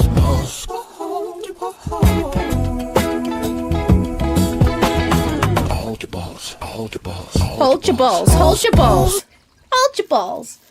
I'm gonna hold your balls, chat. Jump scare. I don't know why, but I suddenly really fancy some marmalade. Balls, balls, high plant. Okay, we're actually gonna start the fucking game now. Yeah, I genuinely jumped too. Oh. I don't have any fucking marmalade though. It's not up here in my fucking bedroom. My mum's got some downstairs, but... Okay, I'm gonna move the microphone a little bit because I do have some, like... I have cheese on toast. So I don't want you guys listening to me fucking scranning. I'll turn the microphone down a little bit. Try to mug Paddington? That's mean. You gotta go? Okay, good eat. No. I already feel embarrassed enough about the fact that I always end up eating on stream because it's fucking... Just the time that my mum goes to bed and she brings me food and, like, I'm not gonna just leave it. Bag food? Yeah. Yeah, bag food. I really like that you guys are okay with me eating with bags, like, because I thought it would be weird, and then, like, it just makes me happy that everyone has accepted that. It is sweet of her, yeah. She's a good one. Alright, are you ready for some game chat?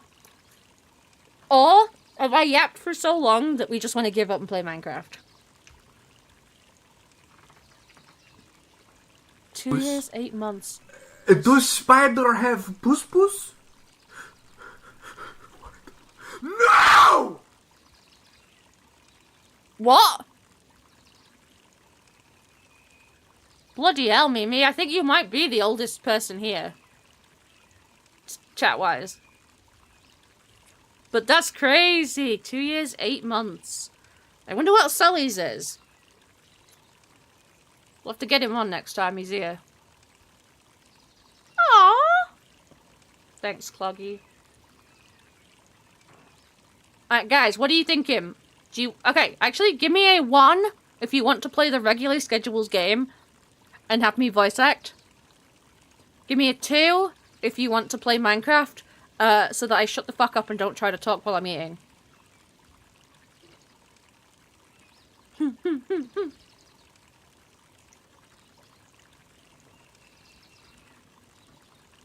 You can't say 3. Pick an option.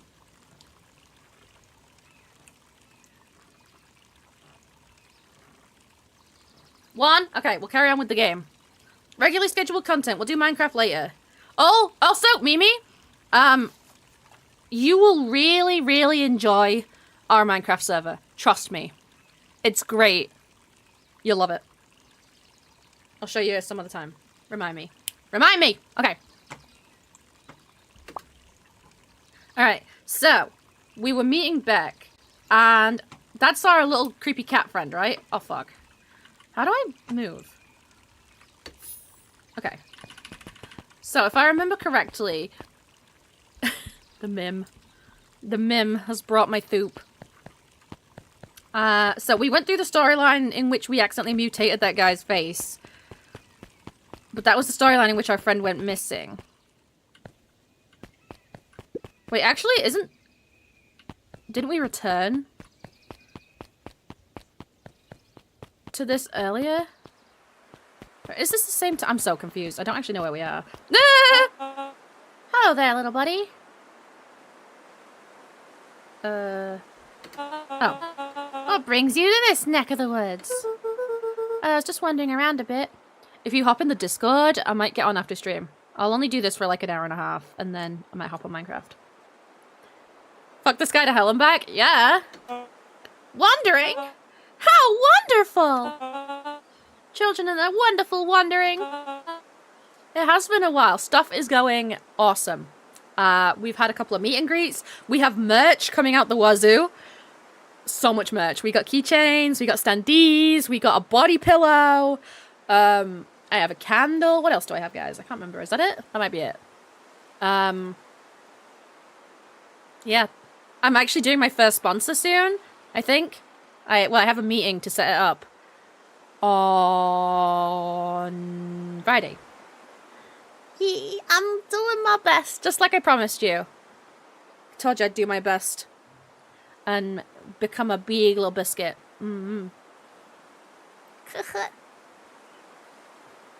Oh, wait, did I ever show you my other model? My big model? Goodbye! Yeet.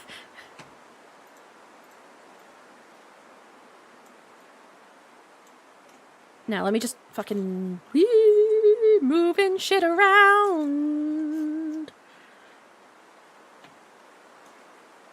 Thoop. Gotta have some thoop, thoop, thoop. Oh, to be young. Anyways, I can't let you pass just now. Top secret business that away. Mr. Kerr winked with a wry smile. Ew. I'm just yanking your chain. Perennial Harvest is just making a few improvements. He gave Luca an energetic thump on the shoulder. It is so peak, isn't it? It blinks. The soup has become my soul. See, the soup has never gone far. The soup has always been in our hearts. Better head home now. Our harvest awaits. Oh, wait, this big gate. Oh, wait. Yeah, Beck isn't our friend at the thing. Beck is the little bitch. I remember. So, who all lives in that house? Eris and Gus Valentine grew up there. And Solomon moved in a few years back. The creepy little kid in the vest? Wow, that's mean. That sounds like the one. Okay. So just 3 people live in that huge thing? I bet a bunch of shady stuff happens all the time in a place like that. Definitely the Thoop.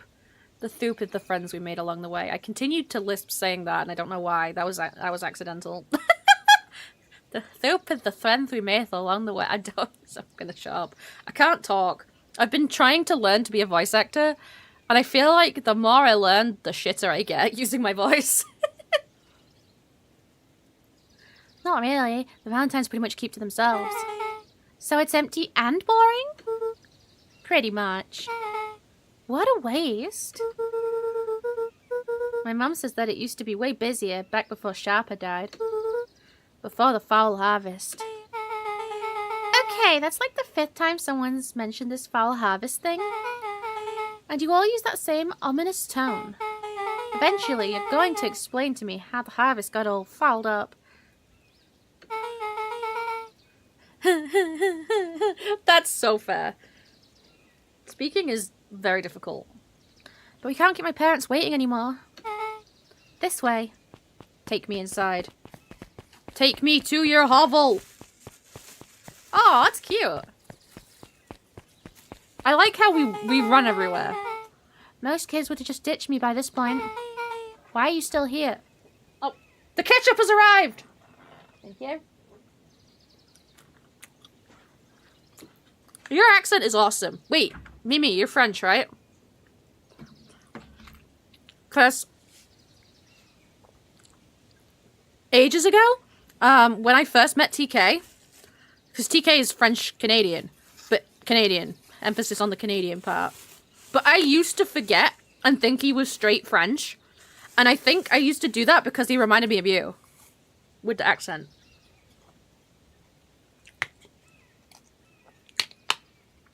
It took me a really long time to get that in my head. Who the fuck is Plant? Plant is a friend. You look like you could use some help. You know what, Luca? Fuck off! You're not so bad. Let's get through this as simply as possible. Just eat, smile, and nod. Fine! Great. Whatever you do, don't bring up their work. You don't live in France? Did you used to? Like 4 years ago? I think I can handle that. Beck took a long breath, then gave a firm nod. I do know Bisque. Yeah, she's a fucking... Here goes nothing. asshole. You're not French? Chapter 4. Why did I think you were French? The fuck? I really thought you were French.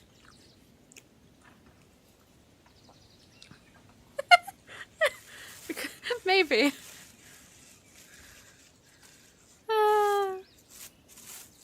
Thank you for the 68 bits. At least it wasn't 67. What do you think I am, Bisque? British! TK. What do I gotta do to get the big biddies? Or are you saving that for the ice?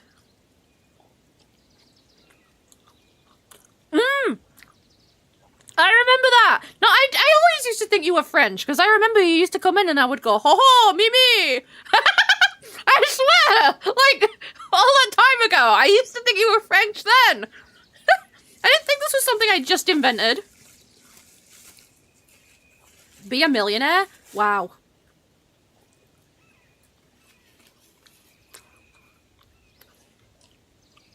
Dinner with the Moodwills. That's how you say that? I would have said Mowed Wiles. Ilona Moodwill was worried about change. A gardener at heart, she understood the necessity of change, relied on it even. But there was a difference between the controlled world of her plants and this cluttered cottage in a strange town. Almost done.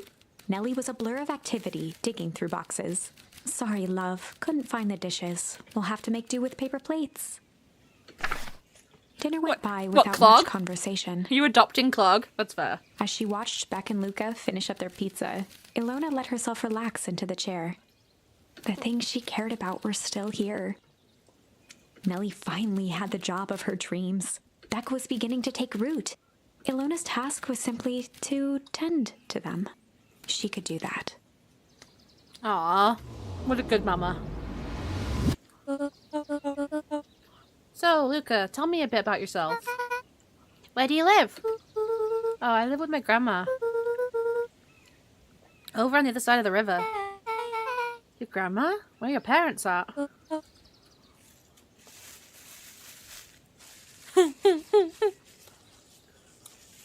Beck, manners. It's alright. My dad passed away in an accident at the fertilizer plant 6 years ago. Oh dear. My mom's been missing for a few months now. Like, missing? Luca's eyes were fixed to his plate, pushing a chunk of pineapple around with his finger. Pineapple. Nellie was the one who eventually broke the silence. Luca, how did you like the pizza? Oh, it was good. Very good. Normally we'd have put more effort into dinner. Ilona nervously gestured toward the boxes. Uh-oh. What a fuck up. So that's mean. We haven't fully settled in, and Beck had mentioned that it's your favourite. And I think buying me food are very, Excuse me, are we just skipping the part where he said his parents were missing? Or his mum was missing? You're quitting Slime Rancher too? Why the fuck would you, A, feel the need to announce that? And B, why?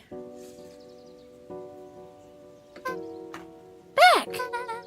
Sorry, Luca. This move has us all a little tired. Luca wiped his face with his sleeve. Aww. No, it's fine. Why not announce it? I don't know. I know nothing about Slime Rancher 2. I wasn't that fond of Slime Rancher 1. So Beck, you said you moved here for work? Beck gave Luca a swift kick under the table. Damn. Ow! I mean, what brought you to Beacon Pines? Oh, you were right the first time. We're here for work. Nellie won't tell you this, but she's a brilliant chemist.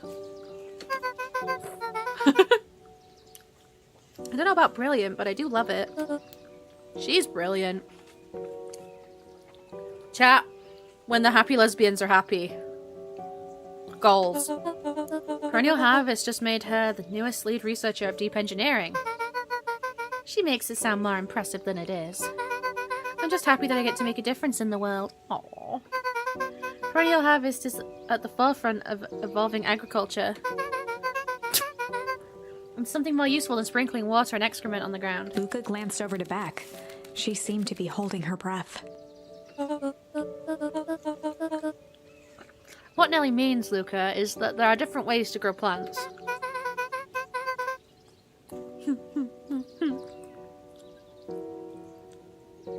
Yes, some people talk to their plants and hope for the best.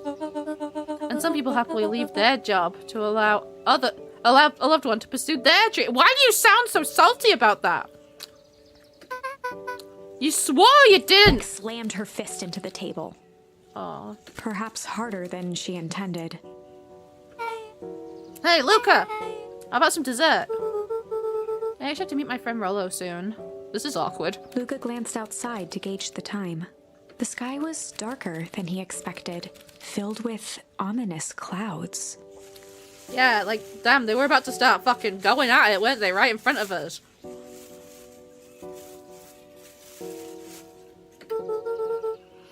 Looks like there's a storm brewing. Shouting, not fucking.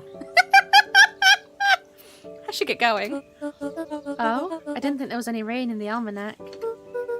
Yeah, almanacs aren't that useful around here. Luca wiped his mouth one last time with his napkin and started to get up. Thank you all for the pizza. It was really good. See you at the festival, Beck.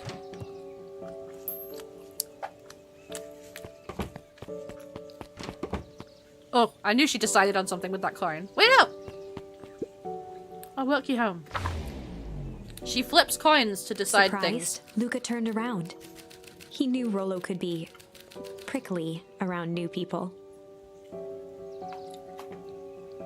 That room is in space. That seemed cool. Rollo would warm up to her eventually. Probably.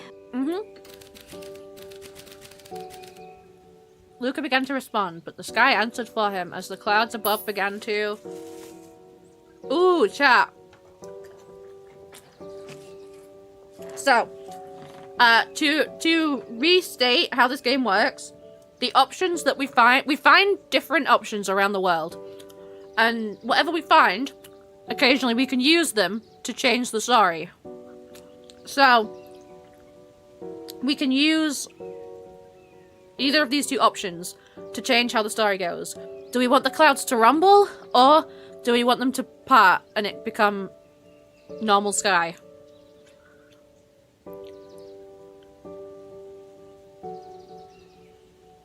Bisque!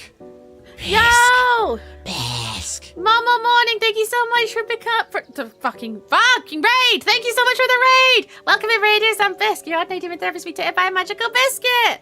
It's lovely to see you. How was your stream? What were you up to, my darling?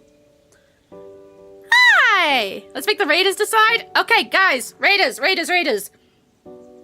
We have to decide if we want the clouds to start storming or if we want the clouds to disappear. What do you think? I'll let you guys decide.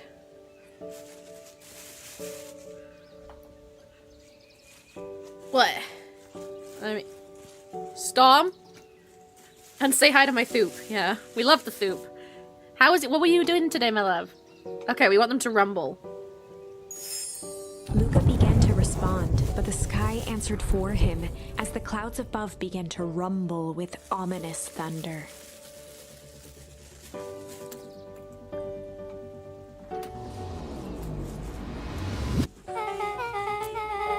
You sure we can make it home before this storm kicks off?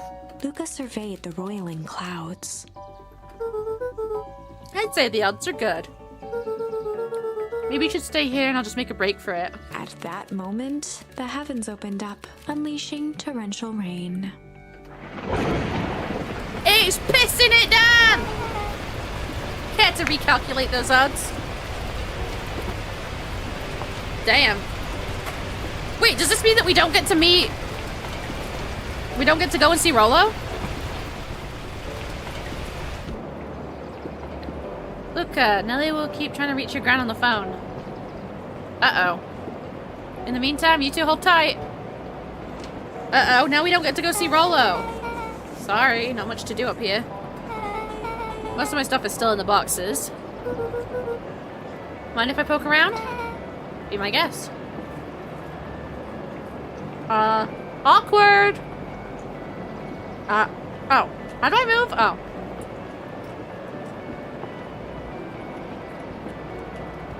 My keys aren't working so good. Now, Lugia just really likes inflation.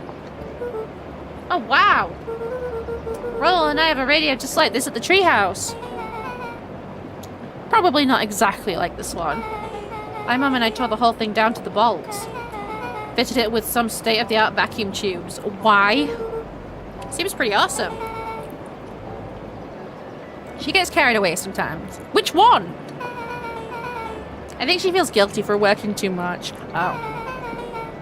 So when she does have time for me, she showers me with high-tech overcompensation. Luca flicked at one of the toggles. Flick! I bet you can still get all sorts of stations on this. Not out here in the boonies. You wouldn't believe the stuff I could pick up back in the city. But around here, it's all farm reports and static. Ah, shucks.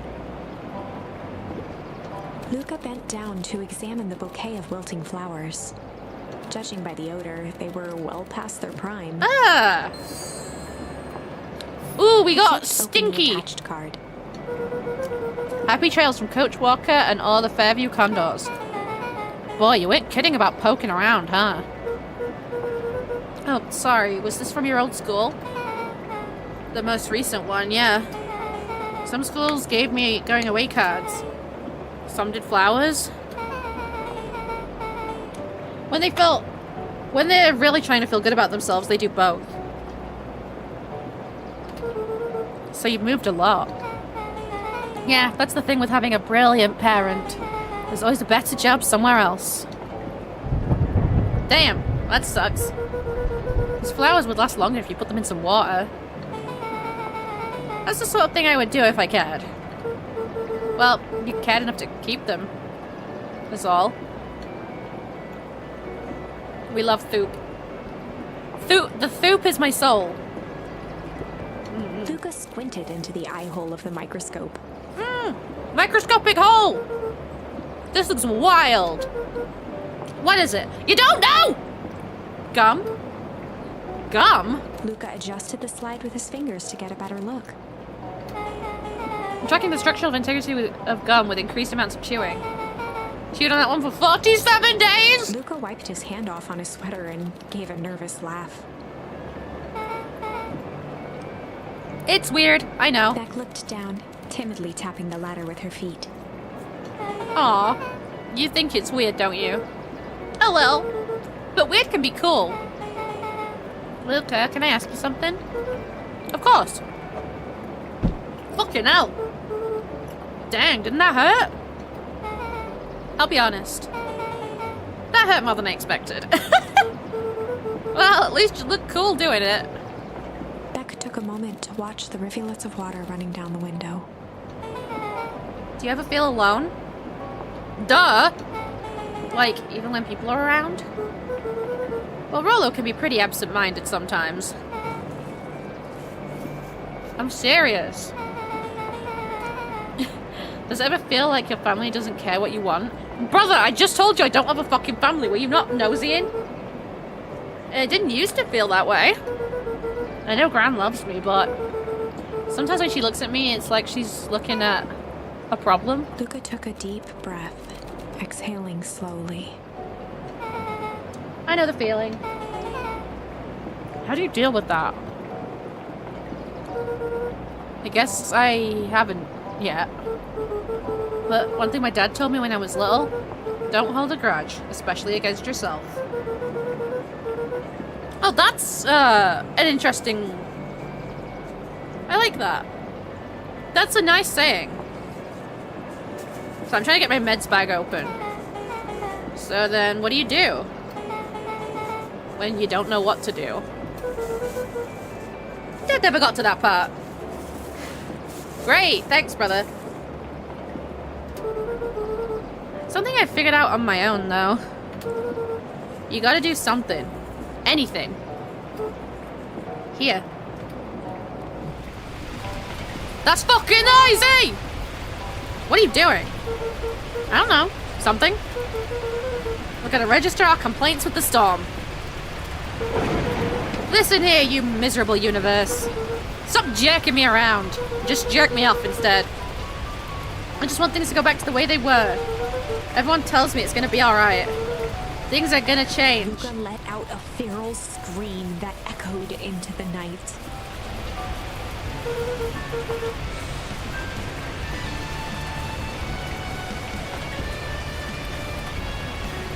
Every time something changes, everything gets worse.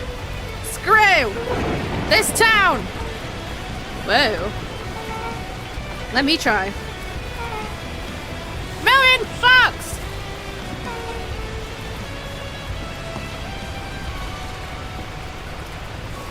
I hate it. I hate that I hate it. Why can't I just deal with it and be happy for my mom? Why can't we just stay somewhere? Her voice dropped to a trembling whisper. I just want to be a normal kid. Beck brushed off her shirt and straightened up. Damn. There. Wow, I actually feel a little better. The fuck you mean? Why do you just... You guys are so weird. As abruptly as it began, the storm abated. Can I go home now? Aw, we made our friend happy, chat. We're good now. I should head out before the rain starts up again. Sure, I'll walk you out. See you and Rollo at the festival? Sounds good. Luca, don't let the universe jerk you around. Beck gave Luca Jerk a light the thump on universe the arm instead. before heading in. Or better yet, chat, jerk off for the universe to Chapter watch. 5. Friendly Feud. The air was heavy with the hard rain's residue. The smell of wet things.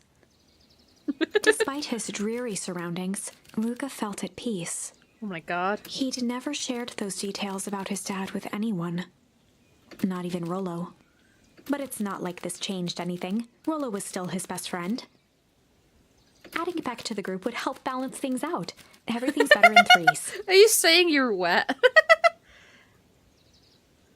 This is what Luca told gross, himself bro. as he headed to the treehouse. Oh, we are still gonna meet Rollo. Oh, my microphone's blocking my face. Well, that's annoying. Okay. How wet? Jesus Christ. Okay. Off we go. God, we're slow. Oh, Bat Lady! Hey, Don. Tracking down a lead? You bet. I heard a juicy new rumor. Turns out when Jack Valentine died, he left behind a peculiar last will and testament. Peculiar? How? Peculiar how? He didn't just give his kids inheritances, they were in conditions. Like what? The document stipulated the heiress had to take on a child as a ward. A kid our age who just showed up to town one night with a lyre. Solomon? Bingo. So heiress was forced to take care of him? Yep, I showed her list everything. Why would Sharpa care so much about some random kid? Chat, you know what it means, right? You know what it means? You know what it means? Illegitimate spawn! Rumor has it Elshap nested some wild oats. That explains why Eris treats... That explains the way Eris treats him. Poor Solomon. How did you find all this out? A good report never reveals his sources, Luca. I don't know why I voice her like that. She just strikes me as someone who talks really quietly, really fast. I might just be a bit of a numpty. Just ignore me. Whee. Check your back. I don't have a back. Why is this bitch still here? Oh, fuck off. Excuse me, what are you doing? Just locking up for the night, sir? Oh, wonderful. I can only assume that means all festival preparations have been completed ahead of schedule. Not exactly, sir? Storm set's back a bit and it's getting late, so we all decided to... You all decided? Yes, sir? I wasn't aware that your job involved deciding things. We are all here at Perennial Harvest because we believe in creating a better future. Yes? Yes, sir, very much, sir. Do you want to be the one to tell this town that we failed them? No. He's just a cunty, sir. That's okay. Then we gave up because there was a little rainstorm and we got sleepy. Of course not, sir. Good. Then it's decided. Yes, sir. We'll work till the task is done. See that you do. Our harvest awaits.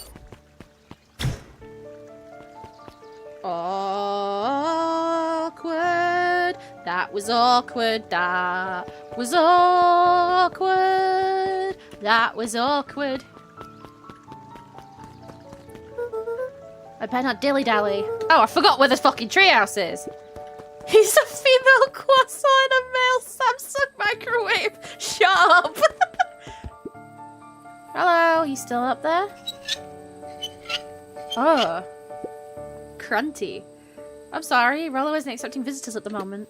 Come back never. Luca had only ever heard him speak in this stiff yet gentle tone a few times, and it always meant one thing.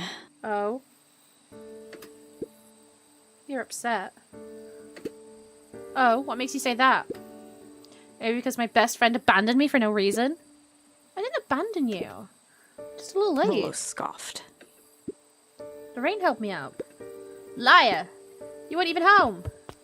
What? The storm got bad and I got worried. So I went looking for you. Imagine my surprise when I made it to your house and you weren't there. I hadn't made it back yet. I'm not a fool, Luca.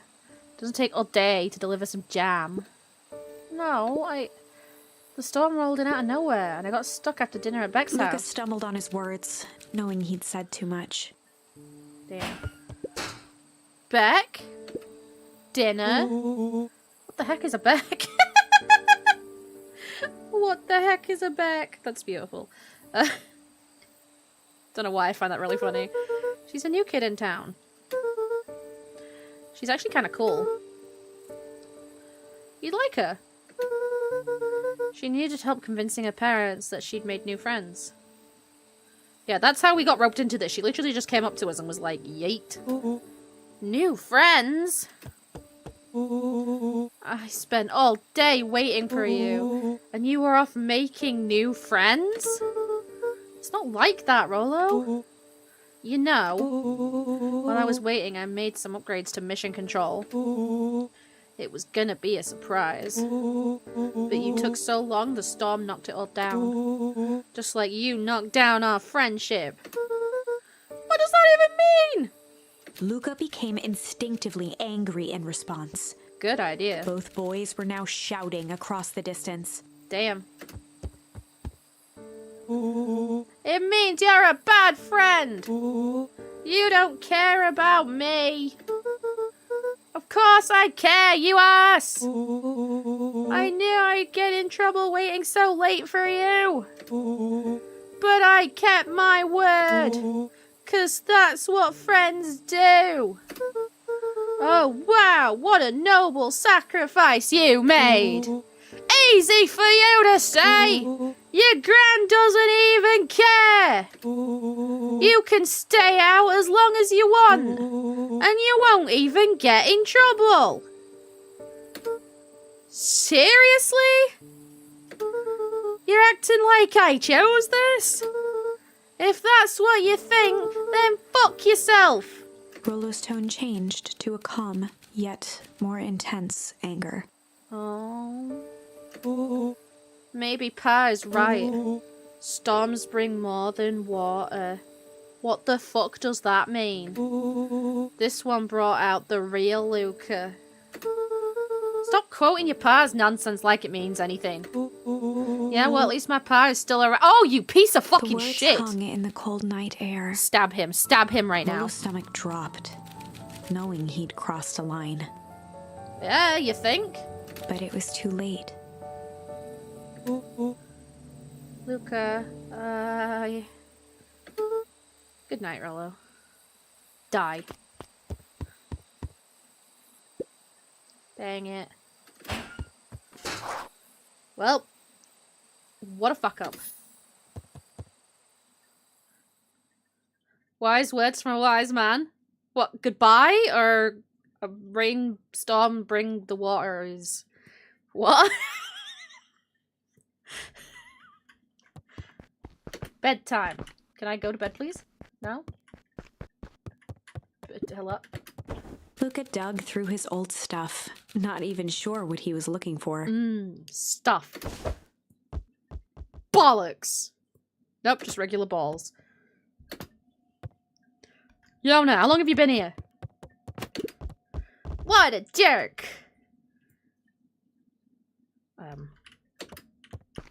No, I mean in total. Call me a bad friend, you piece of fucking shitty bastard.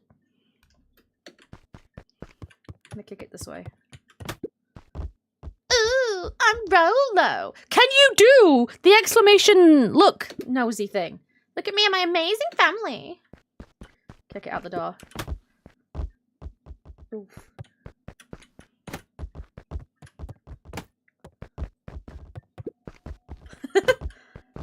Two years, 9 months, 18 days. Okay, Mimi, do yours again.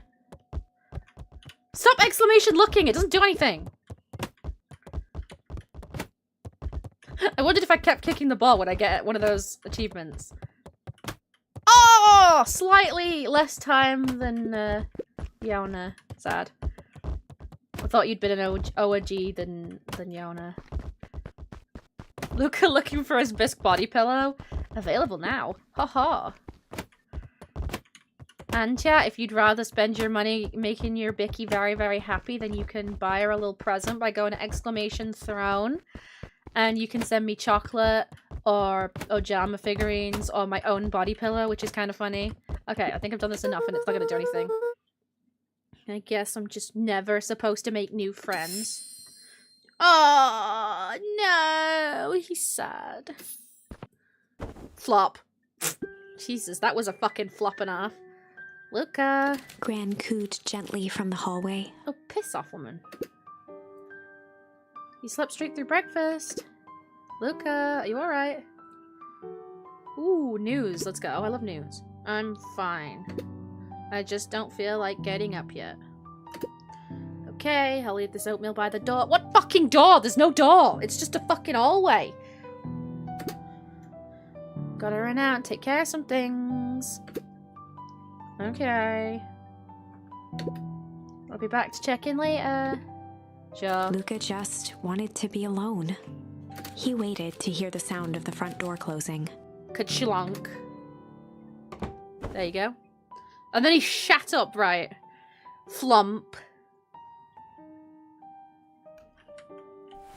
Up we get.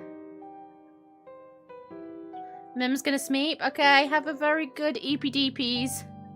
Then he shat himself. Do not shat.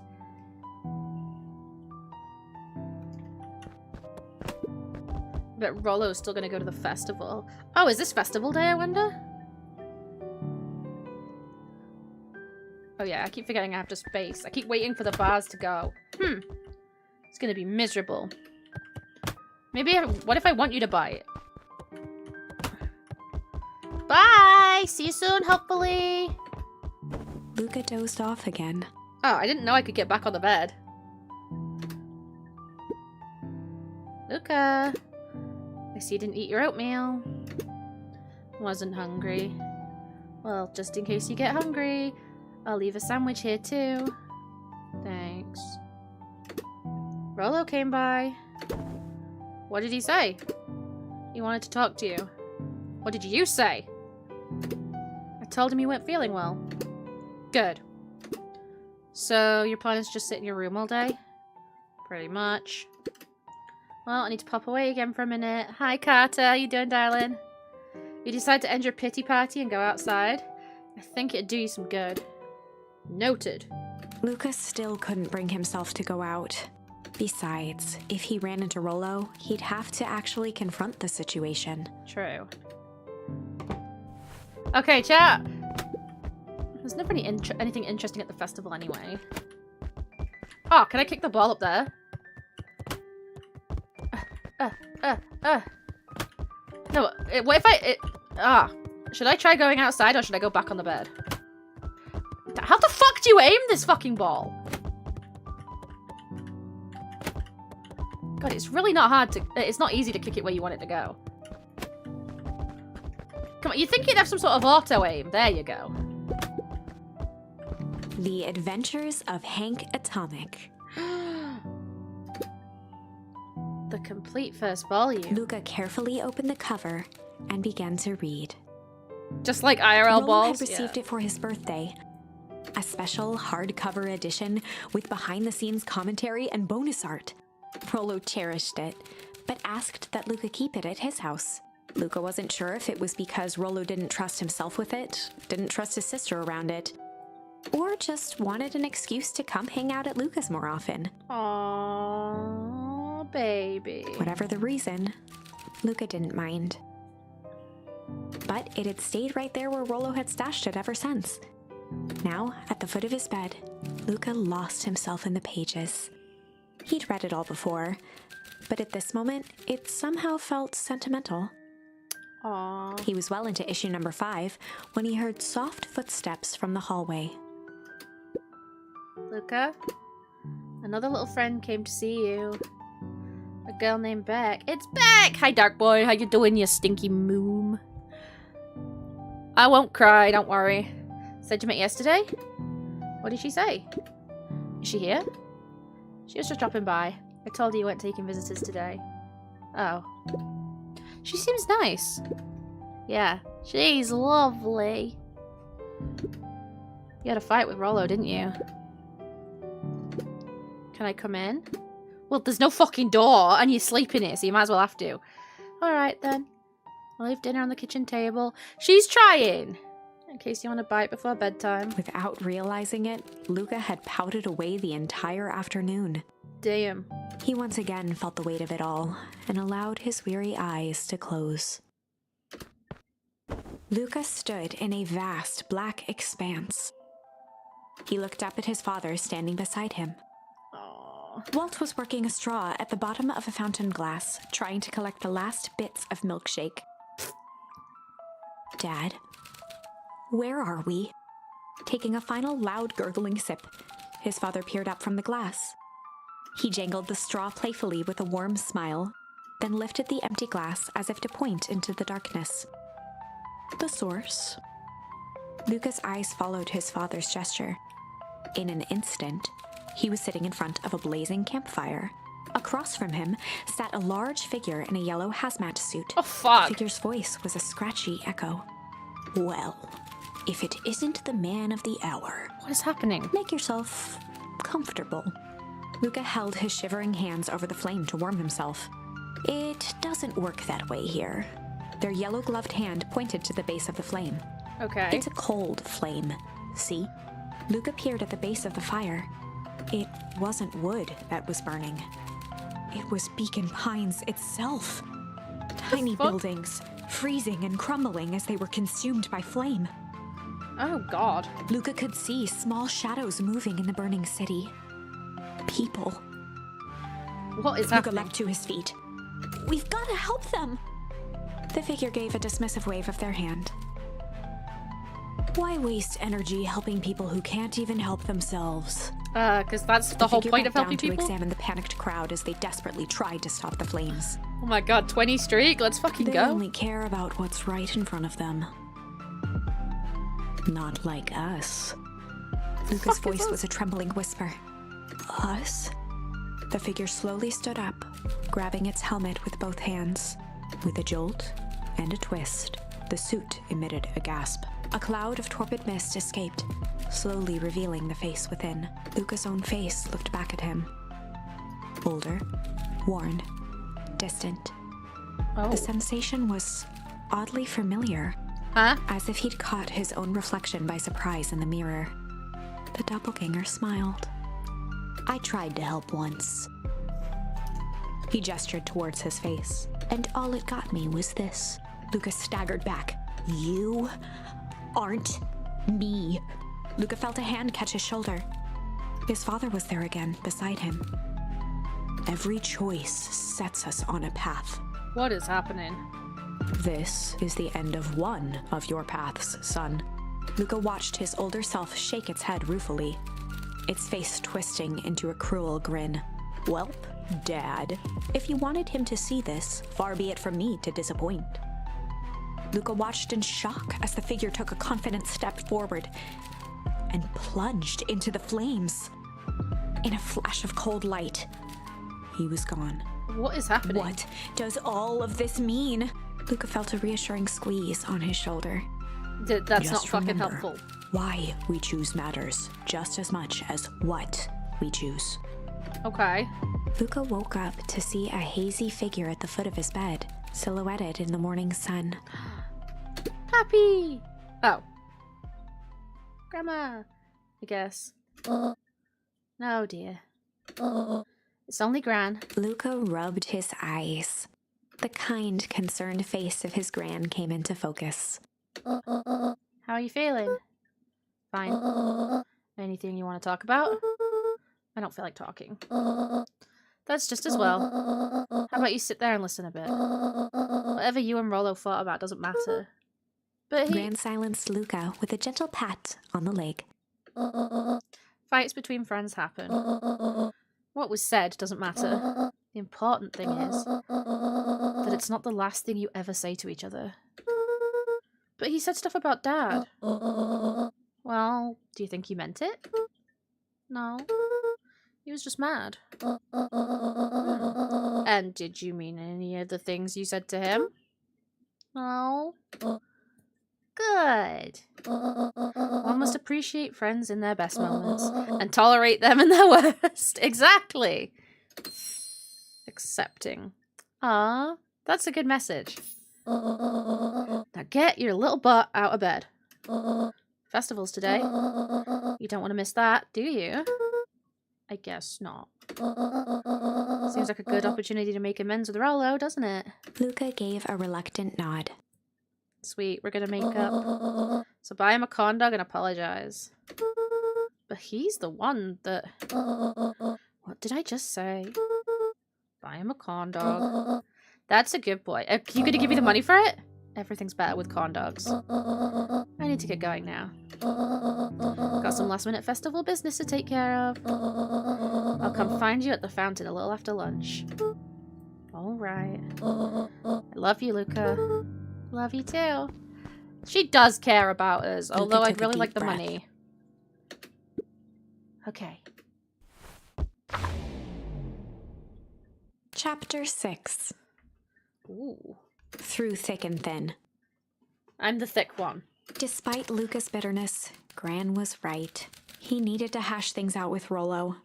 A big fight changes the nature of a friendship. Whether, in the end, it is for the better or for the worse, all comes down to understanding. If one is not careful, the same familiarity that builds the strongest of bonds can become the wrecking ball that shatters them. Luca emerged from seclusion, taking in the crisp festival air. Chat, that was something. You know, that's why we should always be really careful to be understanding of others, but also of ourselves. Like, we should always do our best to understand other people's fuck-ups. Because we want other people to be understanding of our own. And, you know, you should never tolerate hate, but at the same time, you should forgive things said in anger. Because they're never meant. Let's always talk through our problems and solve things like good, normal people. Yeah? Anybody say yeah with Vicky? But the events of the day weren't on his mind. He had to find Rollo. Let's go. Pappy! Yeah, well, if you mean those things, then those are different. Luca, Rollo wanted me to tell you something. What is it? Roxy rolled her eyes, shaking her head. Well, fuck you too, then. A space adventure, though you needn't buy it. If ye be brave, go somewhere quiet. Roxy, I don't. It's a riddle, Luca. My goofy little brother wants you to find Luca him. looked down and kicked at the dirt. Look, I know you two had a fight. The only thing more annoying than my little brother is my little brother without his best friend. So I'm doing him this one favor. Now I need one favor from you. Whatever it is that went down between you two, squash it. Well, he's the one that got pissed on, though.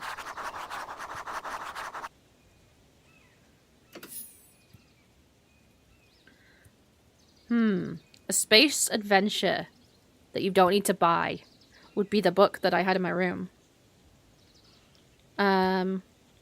So he's in my room. He's in my room!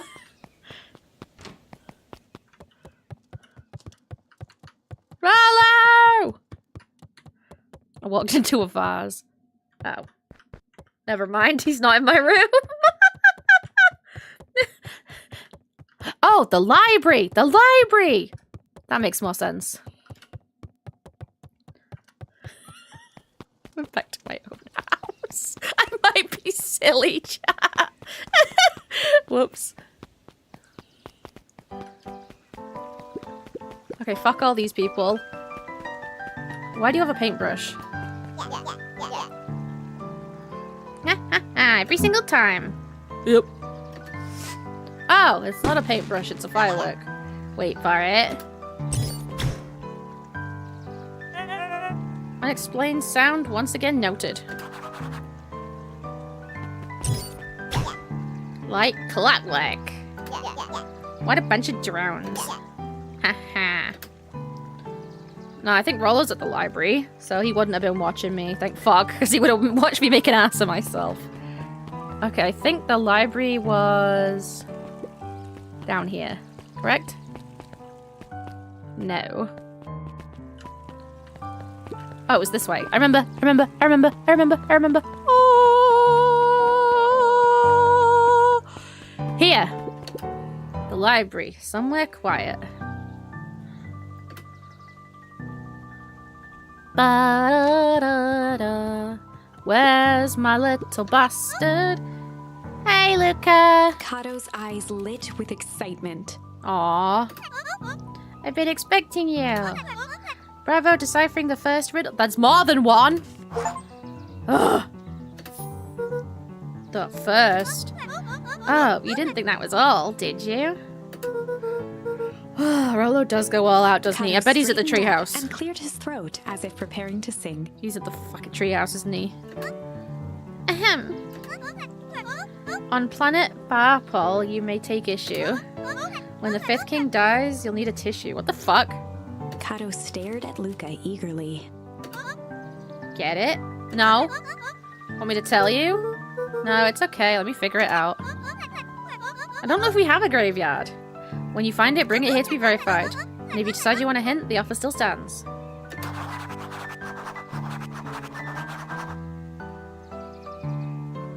Fifth. I mean, I suppose I could just run around and look for a ... I could tell you one thing. It's not out there. Oh, it's in the library? Oh. How the fuck was I supposed to know that? There were rarely any actual new additions. Simply a variety of existing content rotated into the front display each week. That's stupid. Not fooling anyone. Luca grabbed the 5 pillars of success from the shelf. Once you've got a book, you can either bring it to me here or grab a different one. Luca grabbed The Issue with Self-Help, a helpful guide, from the shelf. Luca grabbed 500 meals for one big pot from the shelf. Can I read them? Oh, I can't get out. I got stuck. Luca grabbed The Modern Science of Atomic Radiation from the shelf. What? Luca grabbed Natural Photography, Volume 5 from the shelf. So basically I'm picking everything with Luca 5 in grabbed it. The Adventures of Hank Atomic, issue number 4 from the shelf. Luca grabbed The Adventures of Hank Atomic. That's the one. Kato You removed found his it. book from the desk and replaced it with Luca's, turning on the lamp. I found it. As he slid the book under the purple light, 2 words glowed. Glowing words. The Adventures of Hank Atomic, issue 5. Found it. I'm so Luca smart, clicked chat. his tongue with recognition. Rollo's cipher pen. You used to write secret messages everywhere with that. And only I had the special flashlight needed to reveal it. But I lost it. Oh, apparently he traded Jeff for this purple light bulb. Parted with his entire Halloween candy stash. Oh, damn. My boy. Now, let's see here. Kato began flipping through the pages, stopping when he hit a glowing word. Get away with such a grift. He continued flipping. Only found in grub cart. What? Reaching the end of the book, Kato looked up. That's it. Grift in grub cart. Grift in Griffin's grub cart. Okay, that's easy. Guess you're off then. Good luck to the rest of the scavenger hunt. Okay. We're off again. I think that's this way. We're so smart, chat. We're so smart. It's this place, I believe. Or is it this guy? Are you Griffin? Oh, yes, you're Griffin. Okay, good to know. Hey, Griffin! Did Rollo come? Before Luca could finish his sentence, Griffin handed him a corn dog. Oh, that's it? Bought and paid for. Enjoy. I thought there was supposed to be a riddle or something. Luca shrugged, taking a sizable bite out of the corn dog. Yeah. It's cold. Oh yeah, that's been sitting here for a while. Rollo wanted me to be sure to give you that one specifically. Well, that's just... Luca tongued at his cheeks, feeling something rough between his teeth. Oh. He reached into his mouth and pulled out a slip of paper. Ah, you dirty bastard. He shook off the bits of corn dog to read the slip. A pickup when you need some pep. Near the fountain, up the step. Okay. Luca finished off the remainder of the corn dog. Oh, he still ate it, even though it's cold. This is getting to be a whole thing. Well, there's only one fountain, so that can't be too hard. Ow. Cold wiener. It's like a dick that's been chopped off.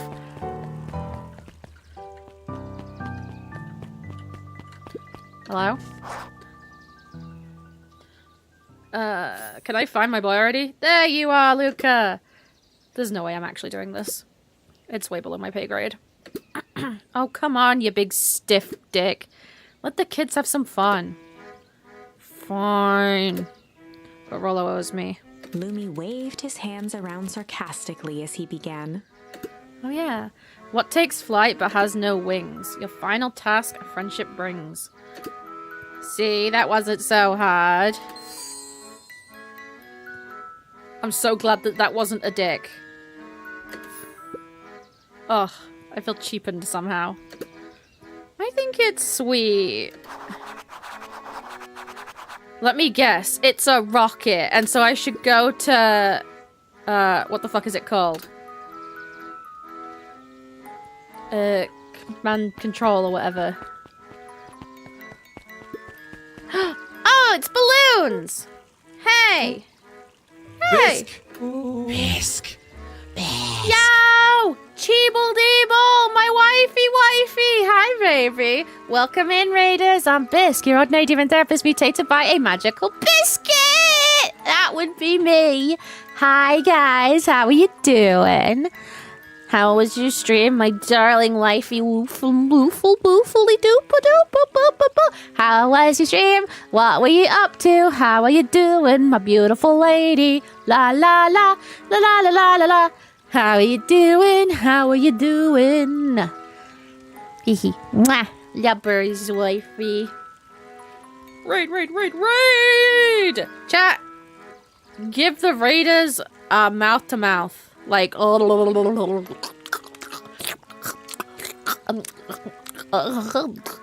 that.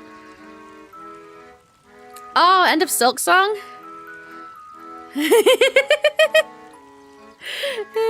Love you, wifey. Did you find the comic book? Yep. And you got the corn dog? Yeah. Well then. I know it doesn't make up for what I said. But here, you've earned this. Rollo sheepishly handed Luca the balloons. Aww.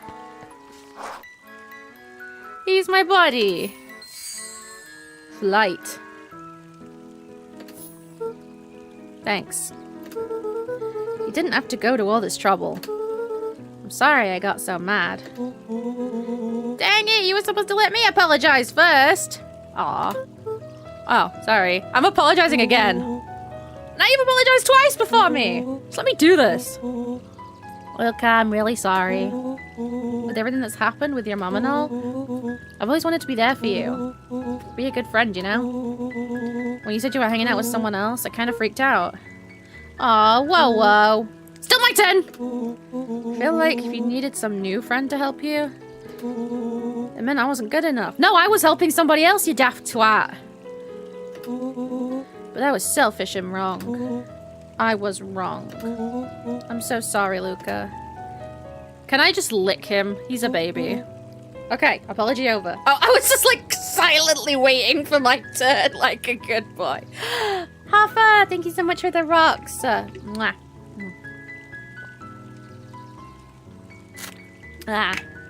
And delicious rocks. You can talk now. Luca threw himself at Rollo, hugging him as tightly as he could. Ugh, yeah, fairy tongue doesn't sound great. Rollo, I don't deserve you. I don't deserve you either. That's why we deserve each other.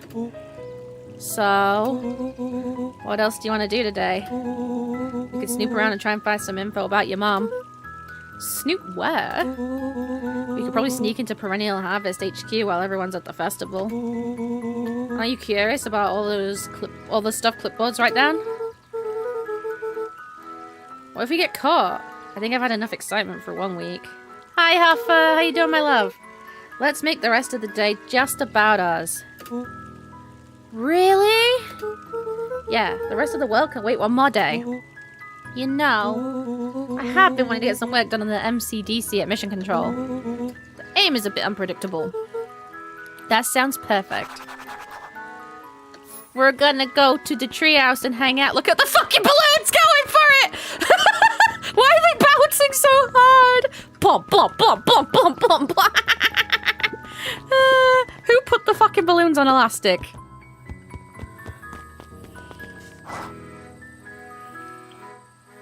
Oh, I almost forgot. I ran into your gran this morning. She asked me to give you this. A thing. Rollo handed Luca an unopened letter. Letter. I'll wait for you inside if you want to read it now. A letter? Luca, some things are going to happen that might be difficult for you to understand. If I am honest, I hardly understand them myself. Oh. But whatever happens, I need you to know that I love you. Aww. None of this is fair to you. You have already lost so much. We both have. I wish there was a simpler way forward. But if there is, I haven't thought of it. God knows I've tried. Everything I've done, I did for you. Aww. I hope someday you can accept that. Love, Gran. Gran? I love you too, Gran. Luca folded the paper into his pocket and headed up the ladder. The fuck is that all about? What's up with the letter? Anything you want to talk about? Maybe later. Sure, whenever you want. Look, chat, we're buddies. We're besties. I hung the balloons on the rocket. Aww.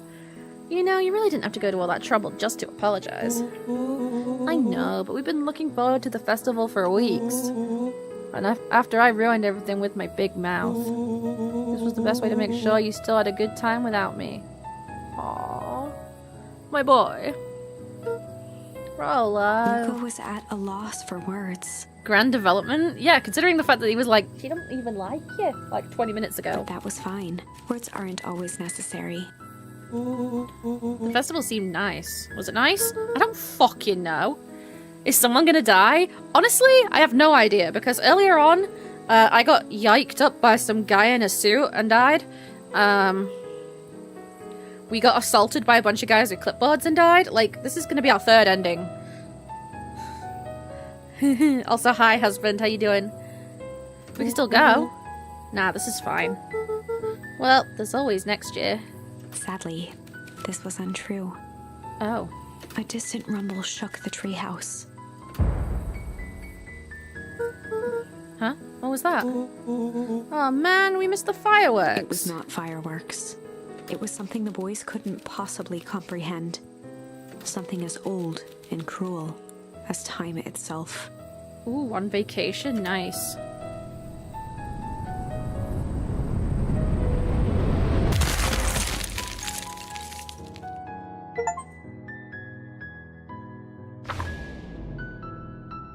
A shockwave of cold tore through the room. A bitter, unfathomable chill. What?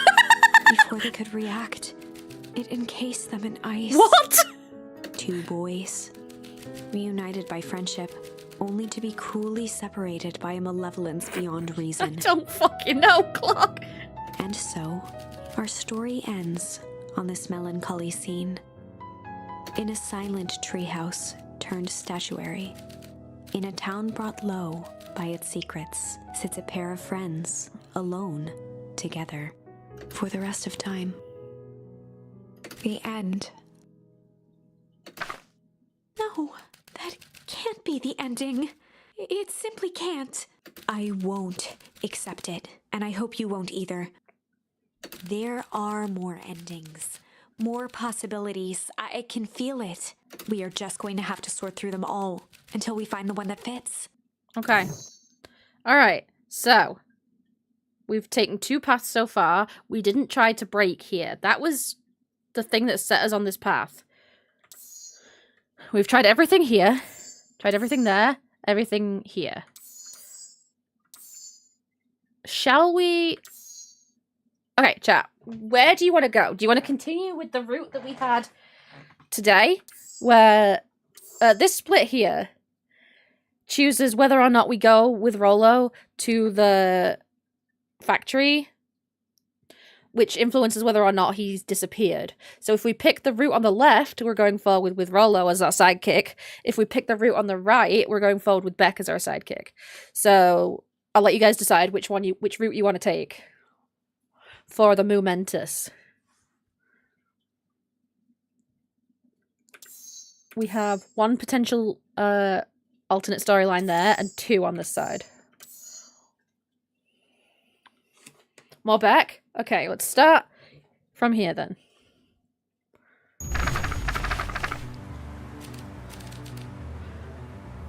Okay. So last time Beck busted out the Strange, and that fucking kid got mutated as to fuck. So I guess we'll try this. I have no idea what this is gonna be. Time to bust out the tickles. Test? Hey Tish, wanna see something cool? Yeah. Check it. Beck lunged forward and began to tickle under Tish's arms. Why did they run so fucking weird? This is so odd. Yep. Yep. Yep. Tears began to form in Tish's eyes as she gasped for breath between gales of laughter. Okay. That's weird. Beck redoubled her efforts until Tish finally had had enough. What just happened? She seems nice. Sorry for the interruption. I think you were just threatening us. Iggy's eyes darted around, a realization dawning on his face that he was now outnumbered. No, we're not bullies. They were threatening us. I just remembered. I have somewhere to be. Uh-huh. See you around, new kid. Well, at least we solved that peacefully, because the last time, that kid ended up faceful in green goo and his entire head mutated. Iggy kicked at the puddle before making his escape. No, he splashed it on Beck! No! No! Wait, I'm gonna piss real quick.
Now you did your walk today, so that counts?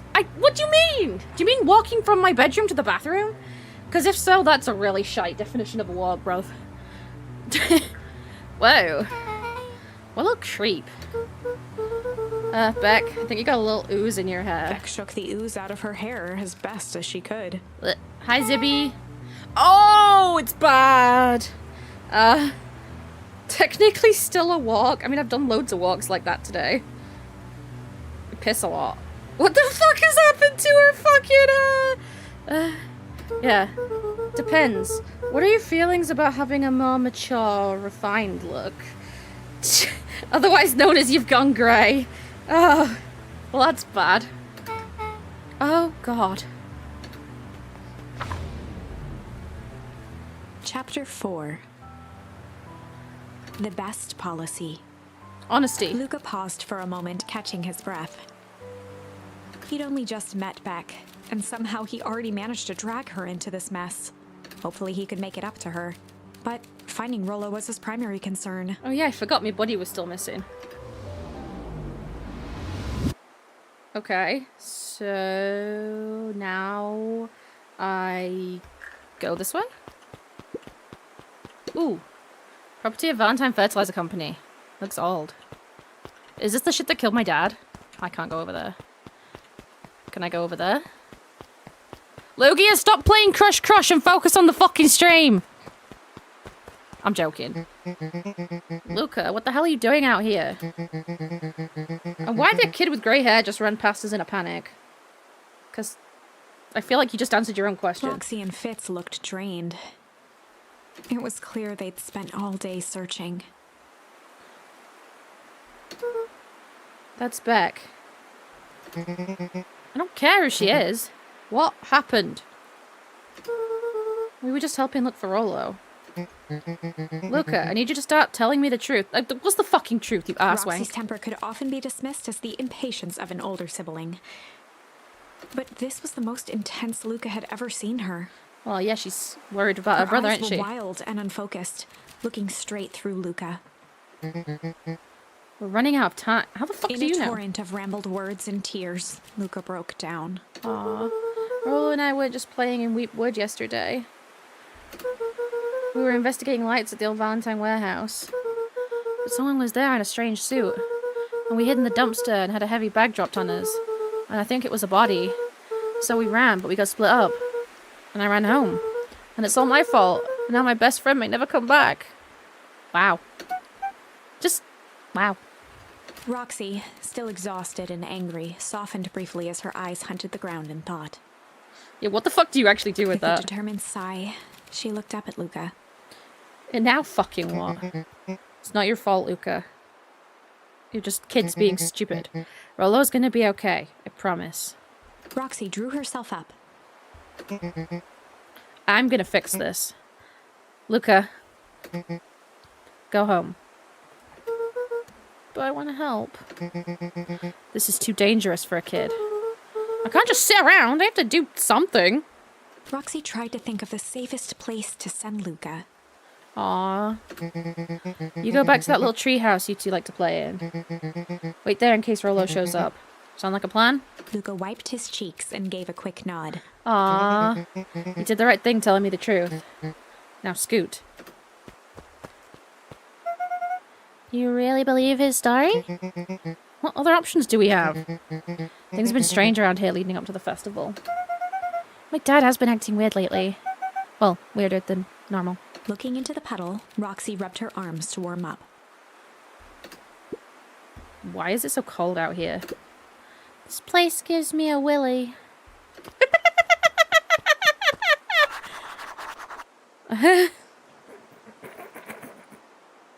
Anyway. Back we go. Mr. Nuncree jumped with a start. That's it. I'm not that fucking scary. I'm just a lad. Oh. Whoa, don't sneak up on an old fella like that. Sorry. Who are you talking to? He was talking to someone? What? Luca motioned to the phone booth. Oh. Phone. Oh, no. I was just checking because I thought I heard it ring. But the dang thing never does, of course. Yeah, I've never seen anyone use it, really. The whole thing's a waste of money, if you ask me. My headphones are sliding off. What the fuck? They're, like, dropping down my head. Can you stop? Any word from Rolo yet? Not yet. Get the fuck back up there. Oh my god, they're falling down on their own. Like, the little handle that adjusts the height of them is, like, dropping on its own. Rolo knows these woods too well to get lost. I suppose you're right. Silly boy's antics got this whole town worried sick. Antics? We all know Rolo likes to play his little pranks. You think this is a prank? What other possible explanation could there be? Wow! He's not playing a prank and he didn't get lost. Someone took him. I know it. How would you know that? Unless... Luca, is there something else that you know? Mr. Nuncreed gently placed one of his substantial hands on Luca's shoulder. Stop touching me, sir. Dang it, boy, if there's something you know, something that could help your friend, you need to tell folks. Creepy Luca peered up at Mr. Nuncreed. music. Kind eyes warmed a stern face. There was a deeper emotion hiding beneath it all. It was subtle, but Luca could sense something eating away at him. That's me eating away. There was a something. There was shame. Ooh. There was a shame lurking behind those eyes. A deep sadness. If Mr. Nuncreed was that worried about Rolo, maybe he could help. He wasn't worried a minute ago. He thought it was a fucking prank. Yesterday, Rolo and I were messing around at the old Valentine warehouse. Mr. Nuncreed raised an eyebrow. Both of you? You were with Rolo when he went missing? No. Not exactly. I was hiding in the dumpster. The dumpster? What were you doing in there? At first, we were just looking around. Then someone in a strange yellow suit came and dumped something on us. We both got scared and ran. That was the last time I saw him. You got scared by some garbage? Well, that's why you don't go skulking in someone's dumpster. But it wasn't garbage. I think it was a body. I'm sure it was just some trash. No, there was a name tag. It said Deep Engineering. Mr. Nuncreed's shoulders slumped. I wish he wouldn't have said that. A deep sigh bellowed from his chest. Is he gonna kill me? Why did you have to? I tried, Luca. God knows I tried to keep you Luca safe. attempted to take a step back, but Nuncreed's hand clamped down on his Well, shoulder. we fucked this up quickly. But you Van Hans just can't help yourself, can you? We were all so close. So close to being done with this. With a firm shove, Nuncreed manhandled Luca into the phone booth. What are you doing? It's out of my hands now. The door latched shut with a mechanical hiss. Nuncreed's evil chat! Shit. As Luca pounded the glass, the floor dropped from under his feet. The inside of the phone booth was now a loose capsule plummeting at gravity's whim. Luca winced and pressed his hands to the walls.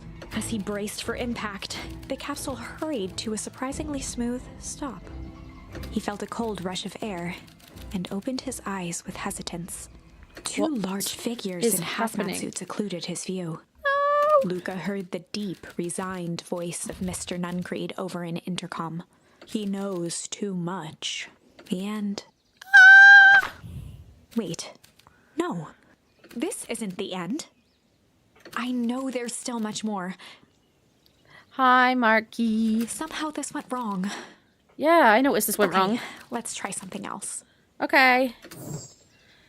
Okay, so Nuncreed is a cunt. But if we don't pick shame later, something else could happen there. Okay, so I say let's try this again because that was very short. So let's go here. Nuncreed. Okay. So, Luca took the only option he had left. Run the fuck away. Luca drew himself up and decided to take the only option they had left. So this is when that guy's got his Flight. face mutated. He squinted down the barrel of the mission control defense cannon, aiming it through an opening in the dense tree branches. Here we go. Come He on. looked up with surprise as it struck true and taut. Sexy. Wow. I can't believe that worked. Hey, Mr. Kerr. We'd love to hear your thoughts, but I'm afraid we have places to be. Come on, Iggy. See ya, Dix. See, his face has got all mutated. Sigh, fine. We know where that leads then. This way, we'll take the tunnels. Luca and Iggy winced as they sprinted through the thicket. The branches clawed at them, reluctant to give passage. Damn. After what felt like a marathon, Luca stopped in his tracks as they reached the clearing. What the? That was all he was able to say before Iggy slammed into his back. Plonk. The boys tumbled down a steep decline and crashed with a wheezing thud on a surface as hard as ice. In fact, it was ice. Oh, we're back to ice again, chat. Chapter 5. We're back to ice. Signs. They Of a struggle. stood silently, Sorry. catching their breath. The sky was like sapphire. With each breath, a plume of steam escaped from Luca's lungs. Let's keep moving. Luca pulled Iggy to his feet as they gazed across a snowy terrain. Where the fuck have we ended up, chat? That was actually pretty badass. I think we lost him. Are we up in the mountains? I don't think so. If anything, we went downhill.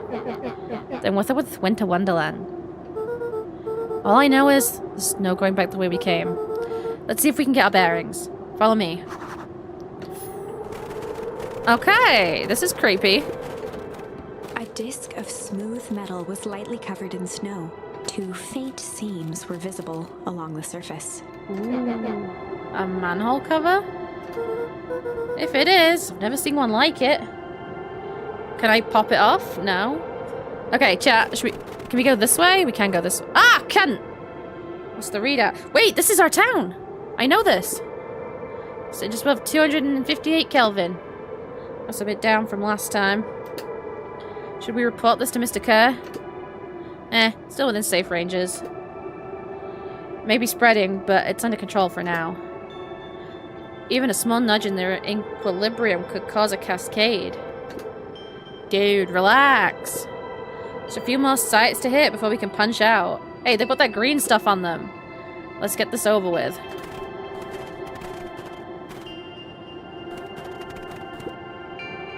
This is our town, isn't it? What's all this? Hard to say with all the snow.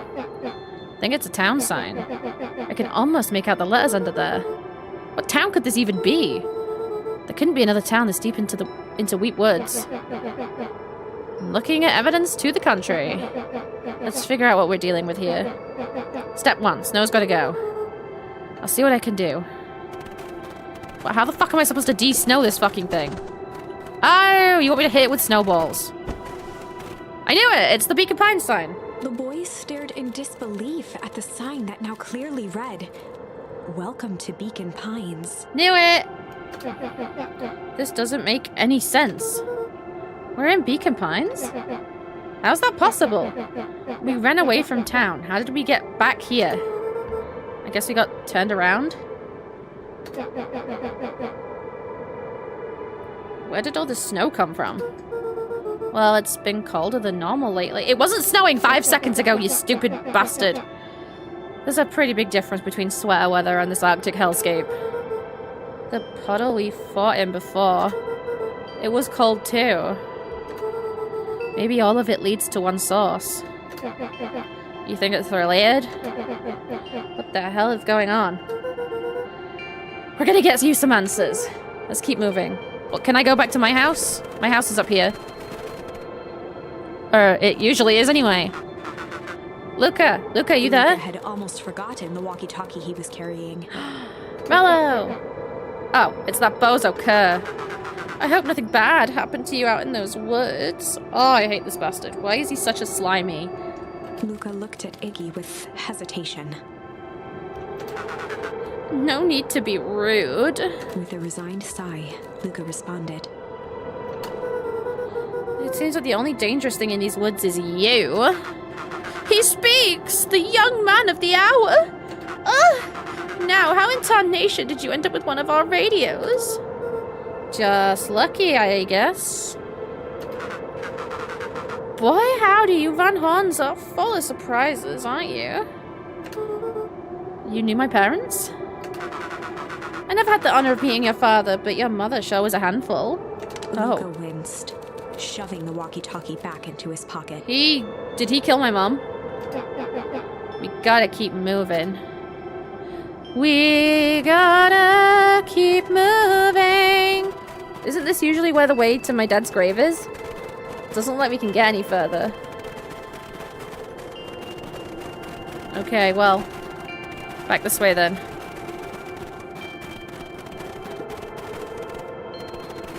Yikes. It's all frozen. Looking down at the frozen stream, Luca could faintly see a school of minnows encased in the ice. Whatever happened here, it happened fast. The fish didn't even have time to run. Or swim. Swim run!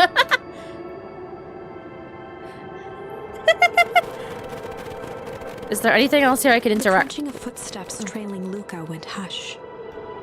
He Hush. looked back to see Iggy's face twisted with confusion. Everyone's gone. What? There's nothing here but more snow. There must be an explanation for all this. We have to keep looking. You can look all you want. I quit. Iggy, we have to keep going, you thick bastard. You don't get it, do you? This isn't one of your pathetic Hank Atomic series. We aren't gonna save the day. We aren't even gonna save ourselves. My face is mangled. The town is destroyed. And everyone we've ever known is gone. We don't know that. You can't just quit. Do whatever you want. I'm done.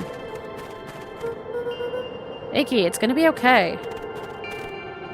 Luca peered upward at the darkening sky. Wow. He let out a long, foggy breath. What a piece of shit kid, eh? Faintly, Iggy began to cry. Oh, never mind then. Seeing Iggy in such a pathetic state gave Luca a sense of compassion, and more than a little guilt. Why are we guilty? This is our bully. It is getting pretty late, I think. Probably not a great idea to stumble around in the dark anyway. Luca allowed himself to collapse next to Iggy. Why don't we just go to the treehouse again? Let's just rest for a bit. The boys huddled together for warmth and comfort. If not for exhaustion, their minds would be racing, trying to make sense of the events of the day. As Sheesh. it was, all they had energy for was to sit in silence, numb. We gonna die? The way the snow covered everything. It's kind of calming. Yeah. Or enter the building they're leaning on, yeah. I'm not trying to say it, but thanks. Huh? For getting us away from those creeps. I saw her froze up back there. Iggy, I should be the one apologizing. Your face looks like crap. Yeah. Because I pushed you into the fucking thing. Nah, that's bull hockey. First of all, you didn't know what that gunk would do. You didn't, right? Of course not! And second, stop with this baloney about losing your temper. But I did lose my temper. Iggy motioned sarcastically to his half-deformed face. Obviously. But that's exactly what you should have done. Huh? I was being a horse's ass. You were supposed to be a horse's ass in response. That's how it works. Iggy, I don't understand what the fuck you're talking about. You wanted me to fight you? Of course. Jeez, you goody-goody types take forever to understand this very basic point. Why would you go around saying cruel things, trying to get into Iggy fights? shrugged. It's something to do. You're an asshole because you're bored? Sometimes I just feel empty. You wouldn't understand. You and Roller are always having a blast together. Laughing and calling that dinky little treehouse mission control. Sir, you think I've never felt empty? My dad died, my mom's missing. Iggy now wept openly. Perfect little Luca Van Horn. With his perfect little life. Did you miss the thing about my dad and my mother? My life is not perfect, stupid. Everybody in town likes you. Not everybody. You don't. Oh, the new girl hasn't even unpacked yet and she already likes you. Aw, thanks, Cluggy. You have Tish. He wiped his nose with a sleeve. You know, she's a bit of a shit. I love Tish. Tish is great. But she ain't exactly the world's greatest conversationalist, you know. Luca gave a warm chuckle. Yeah. He cut that impression. He cleared his throat as he wiped his eyes. It must be raining out here. Definitely. Iggy arched into a wide yawn. Yeah. We should probably sleep. We're gonna die! Yeah. Let's lay low for now. Tomorrow we'll get to the bottom of all this. Luca's eyelids began to slowly drift shut. They're just sitting there. Luca? Yeah? I always did want to see the inside of your dinky little tree house. What do you think? Not bad. I'll give you the full tour when we get back. You know what? That's all Luca could whisper before succumbing to sleep. Damn. Iggy snuggled in some more. When it comes to worst days of my entire life, this one wasn't half bad. Nice clit. Let me on your head? The house smelled of warm bread. You can fit now? What, you can fit on my head because you're a 1-inch clit? Oh, wait, I know what you mean. One sec, okay. Okay, let me see. What did I save this? I did save this, right?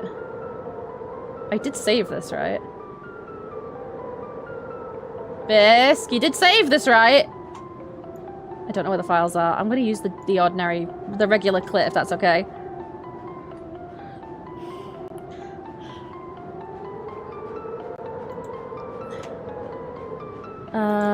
Here we go. This music is annoying, cat. Oh, fuck.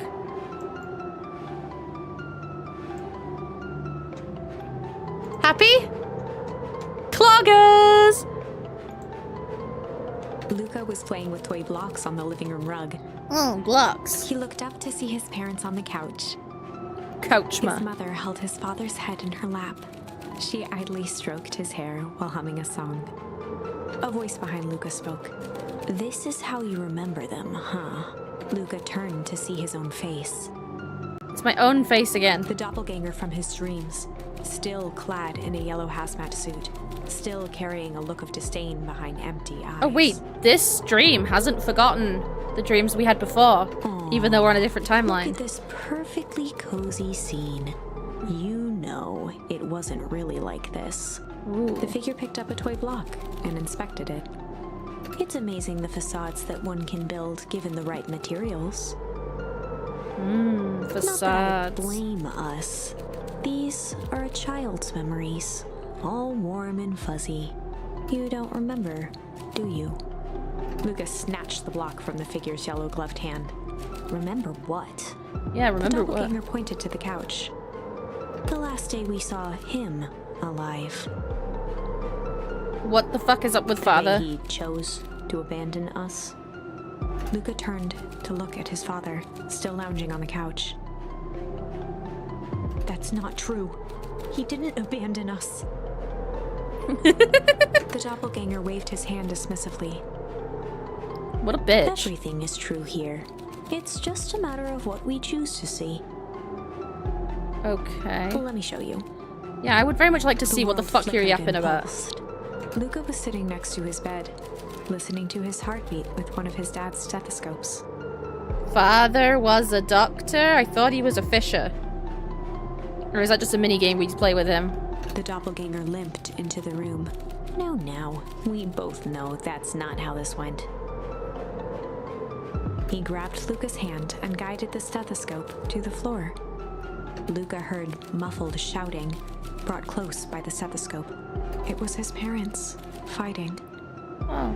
Do you remember what we did next? No. Luca gave a slow nod and crept down the hall to peek through the banister. Of course we did, because we're a nosy little He bastard. could see the outline of his mother at the bottom of the stairs. Mama! Damn it, Walt. We can't afford to get involved in this. She was scared. His father stepped forward. What am I supposed to do? Just watch? Yes, that's what a good cook does. There's a sickness in this town, and we both know who's behind it. I swore an oath to help people. I won't Oathma. turn my back on them. Oathma! Luca's mother grabbed Walt. She was crying, pleading. I can't lose you. And yet you did. Walt calmly removed Eleanor's hand from his shoulder. What's right is right, and what's wrong is wrong. I could never live True. with myself if I let Sharper get away with this.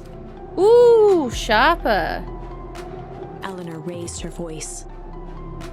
Spare me your bullshit platitudes. What about our son? Luca flinched, dropping the stethoscope down the stairs. Clint. Walt turned with a panicked smile. Luca, is that you, buddy? They didn't want us to know they were With fighting. tears in his eyes, Luca descended the stairs. Mom? Dad?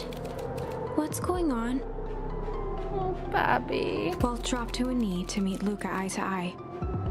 Nothing, buckaroo. Your mom and I just got a little overexcited is all. Oh, I see. That's why there's Luca placed mayonnaise on the ceiling. stethoscope against his father's chest. His heart was racing.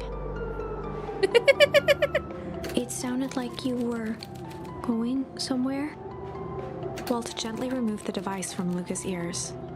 Listen to me, Luca. I have some business to take care of. Spider-Man I'll be back in time shot. to tuck you in. Luca Oh, hugged his yay. father tightly. Promise? Yeah, he didn't fucking Walt promise. stood up and walked to the door. I promise. Oh, you should never promise. Chat, promising is a death flag situation. With a wink and a grin, he put on his hat and strode out. A figure approached soundlessly from the foggy snowfall. It stood above them, lingering in contemplation. Do not contemplate Slowly me. raising one hand above Iggy, it snapped out 2 brisk raps on his head. Just punch me. Tonk From a tonk. deep slumber, Iggy sprang up defensively. Get your hands off me. Whether it was the calming presence or the recognition that he was not in danger, Iggy felt his clenched fists lower. Happy birthday to Jeff. Happy birthday to Jeff. You are an adult now. How do you fucking feel about that? Smiley face. Luca looked up, gradually remembering his whereabouts. Nothing's changed? The Yeah, figure exhaled basically. a cloud of warm vapor. You two certainly have caused a lot of commotion. What's that supposed to mean? Take it easy, Iggy, you daft twat. We were asleep, minding our own business. You're the one running around knocking on people's heads. Sorry if I hurt you, Iggy. A door? I am not. You didn't hurt nobody, so you hurt someone. Double negatives. Anybody. That's what I said! Huh? Oh, I see. You think you're better than me, you... When it came to complete strangers, Iggy had trouble cobbling together an insult. Aw. How does it feel being the first of probably 100 happy birthdays today? Oh, you're so fucking popular, aren't you, you little shite? Look at you, popular McNelly. Focky wocky doodah. I don't know what the fuck I'm on about, chat. You big-hatted, scarf-necked twat.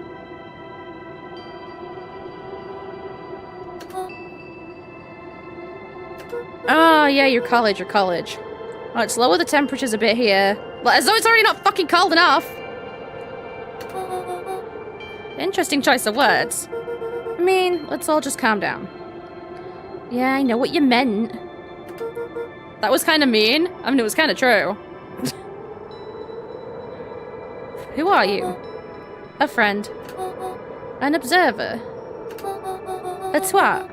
A hitchhiker on the infinite expanse of possibility. Oh god, they're expanding too. Great. Name? If you must call me something, you can call me Nat. Nat the twat! Perfect! Iggy huffed with gratification. Why have you just finished coming, sir? The fuck? Huh. I mean, make a Nat and buzz off. Nat the twat. Back to work? Why are you working at midnight? On your birthday? Cease. Very well. Nat began to turn away indifferently. Wow, what a bitch. Wait! Do you live here? You might say that. So, do you know where the fucking hell we are? You might also say that. Look, pal, we just want to find a safe way out of here. Can you get on with it? Or what? Gonna help us or not? Before knowing how to leave, one must know where they are. Good fucking point. What manga panels? Alright, that does it. Luca, I don't know about you, but I'm getting out of here, one way or another.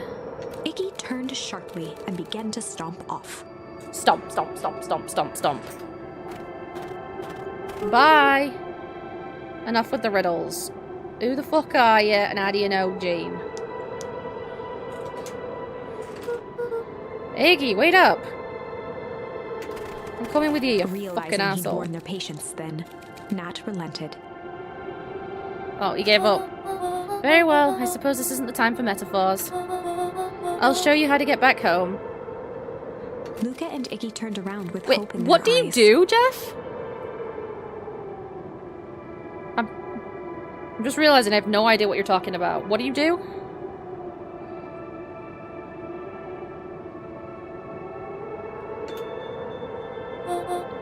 Come here.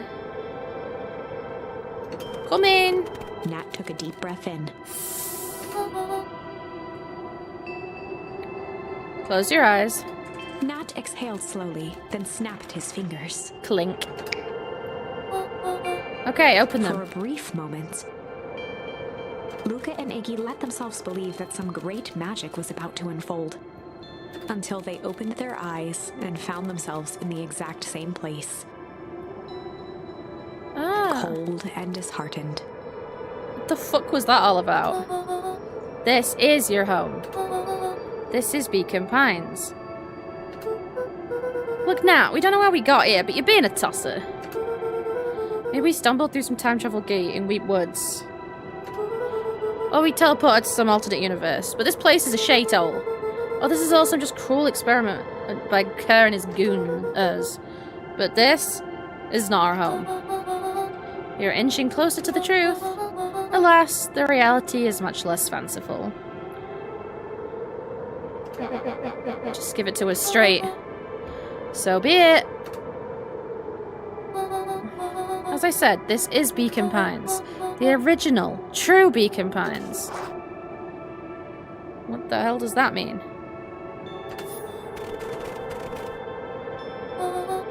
You both grew up here. But the town you called your home for the past several years is a replica. A remarkable achievement of engineering, to be fair. But a replica nonetheless. That is impossible. It's too much work. You'd need a whole town to replicate a whole town. Indeed, to pull off such a feat would require immense labor power. That which could be moved would be moved. That which could not would require a precise duplicate. We would have noticed. Someone would have noticed. You'd think so, unless the auditing was impeccable. A mind-numbing attention to detail. As for the innumerable trivialities which completed the tapestry, well, you can leave that to this miraculous thing we call a brain. It has a real aversion to discontinuity, a revulsion even. The brain is a wonderful way of smoothing out the rough edges, keeping us sane. Luca and Iggy looked around uncomfortably. So you're saying that someone made an entire new town and moved us all and nobody noticed? Precisely. But why? Why is the one question that can never be answered with certainty. The best one can do is to uncover... narrowed his eyes, furrowed his brow, and uttered, the sauce. Why'd you say the sauce like that? Why, indeed. Luca began to laugh uncomfortably. It's all ridiculous.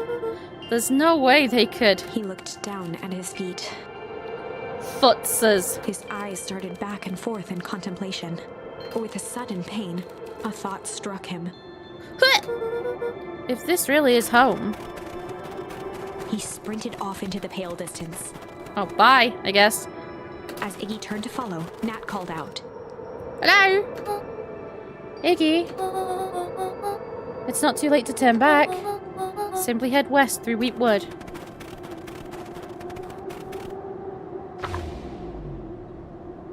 Chapter 6. Ooh, chat. It's getting late. Should we call it? I was only planning to do a short stream today. I don't know. Should we call it or should we do one more chapter?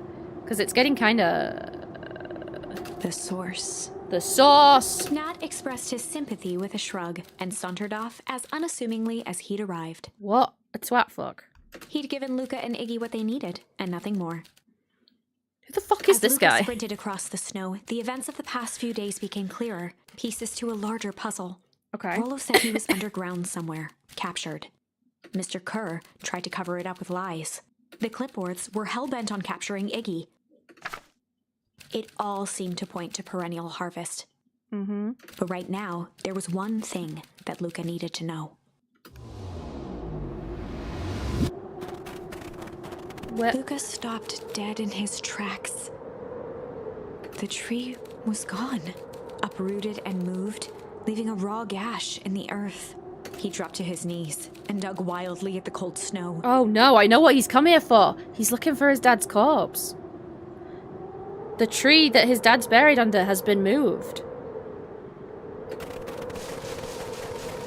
His numb hands hit something hard. A headstone. A dry whisper escaped Luca's lips. The place that he's been coming to mourn his dad isn't the... You're here. All this time, I thought I was visiting you. But you've been here, alone in the snow. Dad, I'm so sorry. They ruined your favorite spot in the world. Our favorite spot in the world. Dad, what do I do? There was no reply. Just snow-covered silence. Why'd you give me the slip like that, little fuck? What if I couldn't find you, you jerk? Iggy finally noticed the tears welling in Luca's eyes and the snow-covered grave. Oh. Iggy, they stole his tree, Iggy. Yikes. Suddenly, they heard the crunch of approaching footsteps in the snow. We gotta hide. Oh, these twats. 259k. Fall off distance still good. Dude, did you hear me? I said 259. Sorry. You ever think about what we did here? We saved a whole town of people. Doesn't feel like it sometimes. What about everything we left behind? That's the grave of someone with a family. The people who loved him will never know the truth. Truth is He bent down to overrated. scoop up a snowball and lobbed it playfully. Wow. Hey! Don't be such a downer, dude. We took this job to change the world. Yeah. Come on. It's almost lunchtime. Why is he walking like that? Weirdo.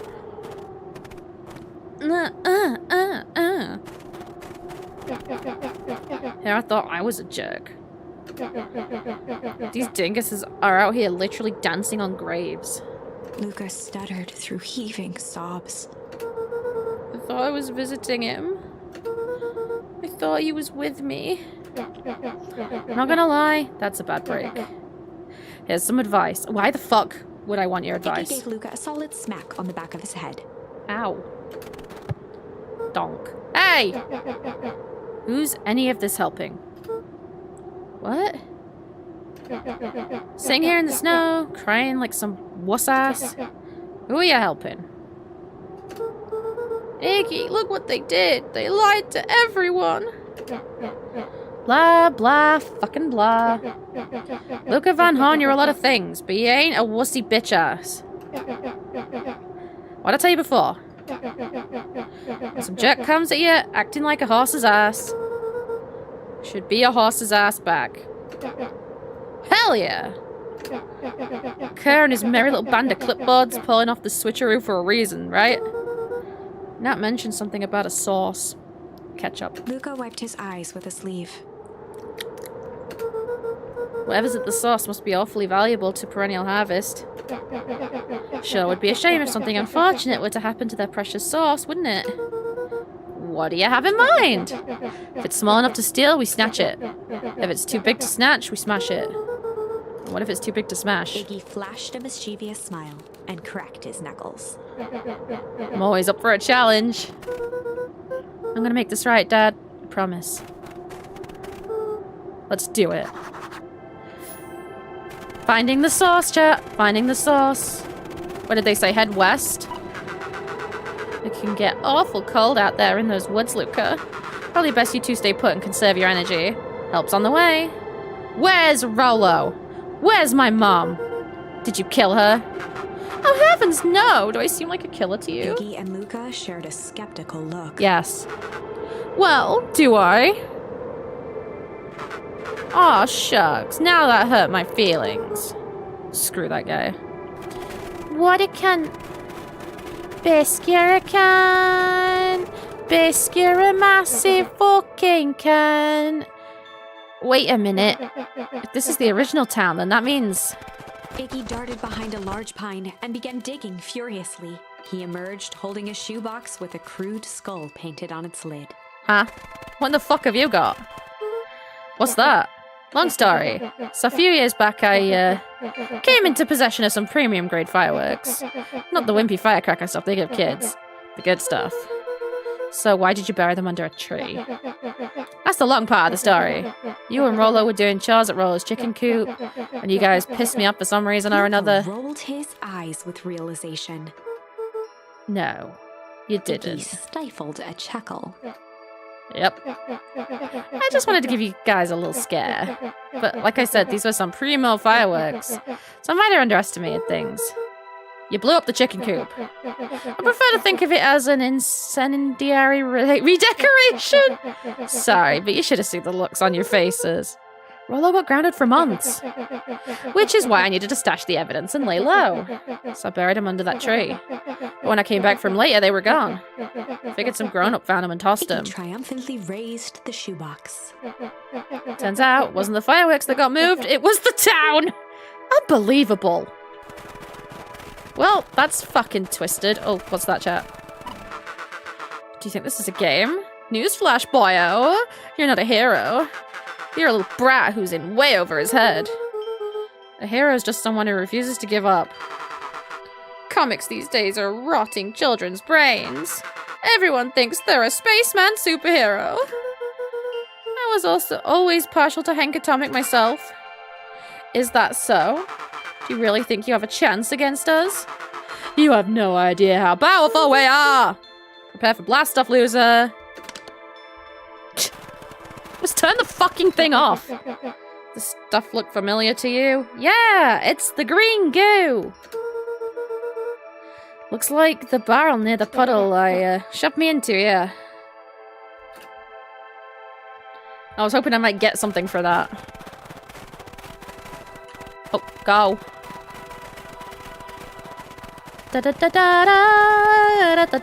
Oh, big fucking hole!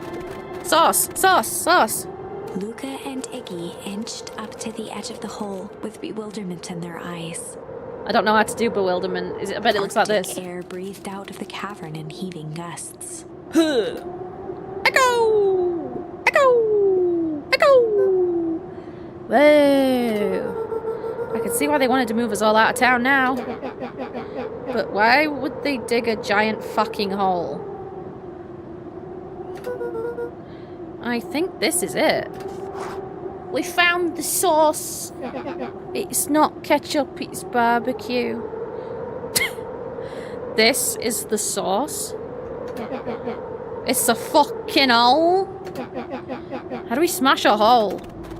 Light your fireworks and send it down. Oh, just throw him in it. Oh, it's much more than that, my annoying little friend.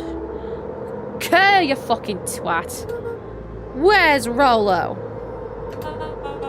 I wasn't lying before. He's safe. Well, safer than you two at least. Rats, it's cold. You just had to drag me all the way out here, didn't you? Mr. Kerr gazed down the abyss in contemplation.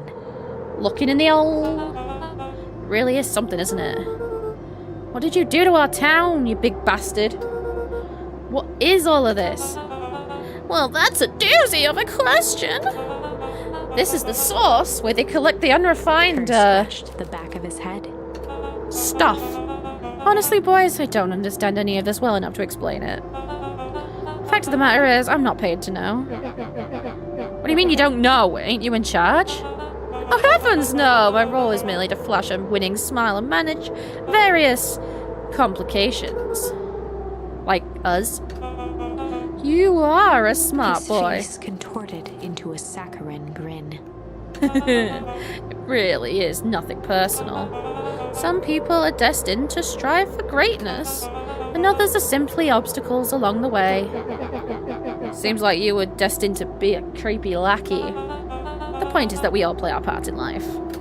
Mine just happened to be a lead in the role of a lifetime. And you happen to be extras, ready for your curtain call. We aren't giving up without a fight. Your smile's not going to be so winning after we're done with you. Now, boys, there's no need for melodrama. It makes even a professional such as myself embarrassed for you. Let's change the mood a bit. Kerr snapped his fingers. Clink. Scene change. Why is there so many of them? There, that's better. Why is there so many of the same guy? Deal with them. Iggy turned to Luca with a sly glance. Why are you smirking? Bee! Because I have a box full of fireworks and you don't? Iggy waved the box into the air, threatening to drop it down the hole. Is that really going to do anything? Stop! Let's not do something regrettable. Joke's on you, regret is one of my specialties. Out of curiosity, what would happen if I threw these in your precious hole?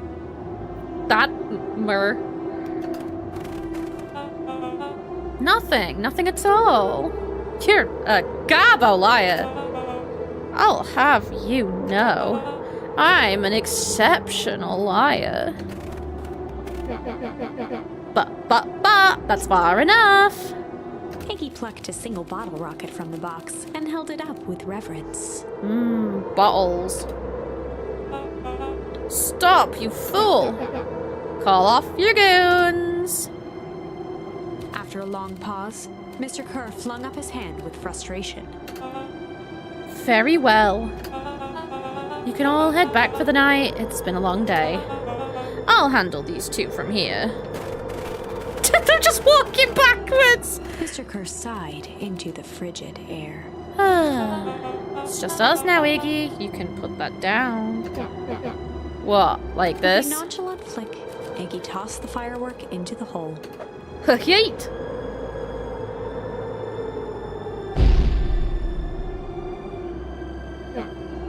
Ooh! Whoa. With a growl, Kerr leapt at Iggy, crashing through Luca. Oh shit. Well, fuck you though. Iggy tried to twist away, but in the struggle they both tumbled over the side. Luca dove forward, bracing Iggy's hand just before it slipped. His grip was made precarious by the cold, wet snow. He could see Kerr further down, clinging to Iggy's coat. Take your coat off, mate. Chuck the little bastard in. You reckless child! What have you done? Luca, listen to me. Hold on tight and use your walkie-talkie to call them back. How? What channel do I use? Doesn't make a damn difference. They're always listening. If you do that, the clipboards will just haul us up and snag us both. The only way you get out of this is if Kurt's out of the picture. Just let go and save yourself. If he lets go, we both die. I don't want to die, but seeing the look on your face almost makes it worth it. Mr. Kerr, you've had a long life. Why don't you actually do something selfless and just die? Mr. Kerr gasped with insult. My Bissy, you're my Bissy, and I will love you. Oh, I love you, my bee, my whittle bee, my special whittle bar, my darling. Long life? I'll have you know I can still play 25. Should have heard me sing the part of Phallus Young. With a wild look in his eye, Mr. Kerr began to hum a proud melody. Cease. Wow, can you believe this guy? Luca's hand began to cramp. His voice began to crack. Kerr, just let go. No can do. If you want to save your friend, you'll have to save me too. Luca, look at me. It's okay. Luca felt Iggy loosen his grasp. You aren't gonna kill your friend like that, are Every you? muscle in Luca's body burned. I'm not his friend. Yes, you are. Nah, I'm just a no-good bully. Like you, Kerr. Iggy, no! Luca felt his hand slipping. And I told you what you need to do with bullies. No! It's your only way out of this mess. 2 birds, 1 stone. Makes sense for us to fall together. Wackadoos travel in packadoos. A calm settled over Iggy's face. Luca, let me do this. Iggy's voice was colder than the bitter air billowing from the chasm. Let me do the right thing for once. You're like 12. Chat, this is a choice! This is a choice! Okay. Oh my god, wait. There's...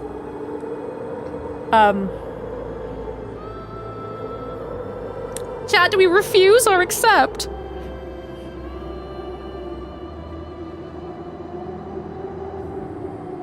What the fuck do I pick here?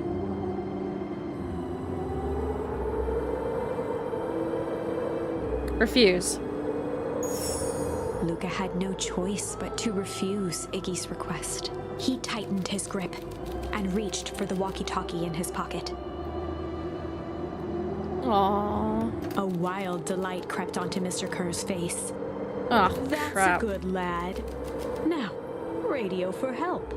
Iggy begged Luca with his eyes one last time, but Luca pressed the button and called out. We need help. Mr. Kerr is in danger.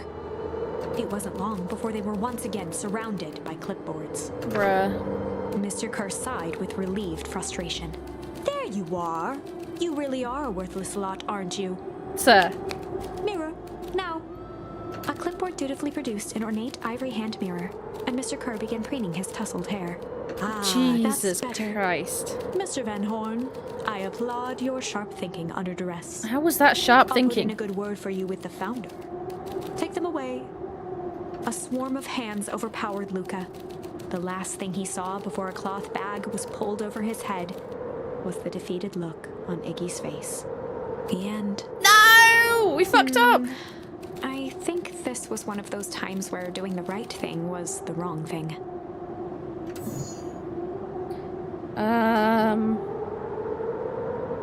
Chat. Do we leave it there, or do we try accept and see what happens?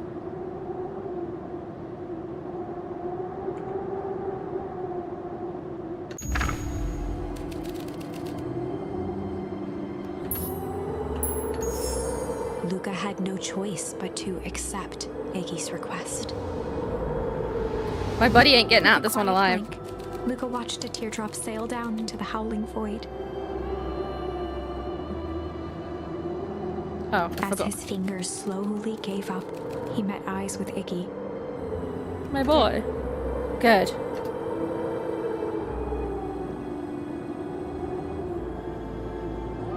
The two silhouettes were swallowed by darkness.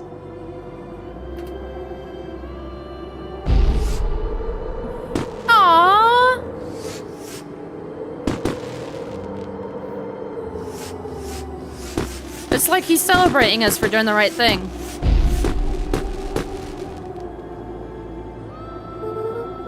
Hell of a goodbye, Iggy. I was not silent. Luca, you should really step back. What? Quickly. Oh. Okay. Curious.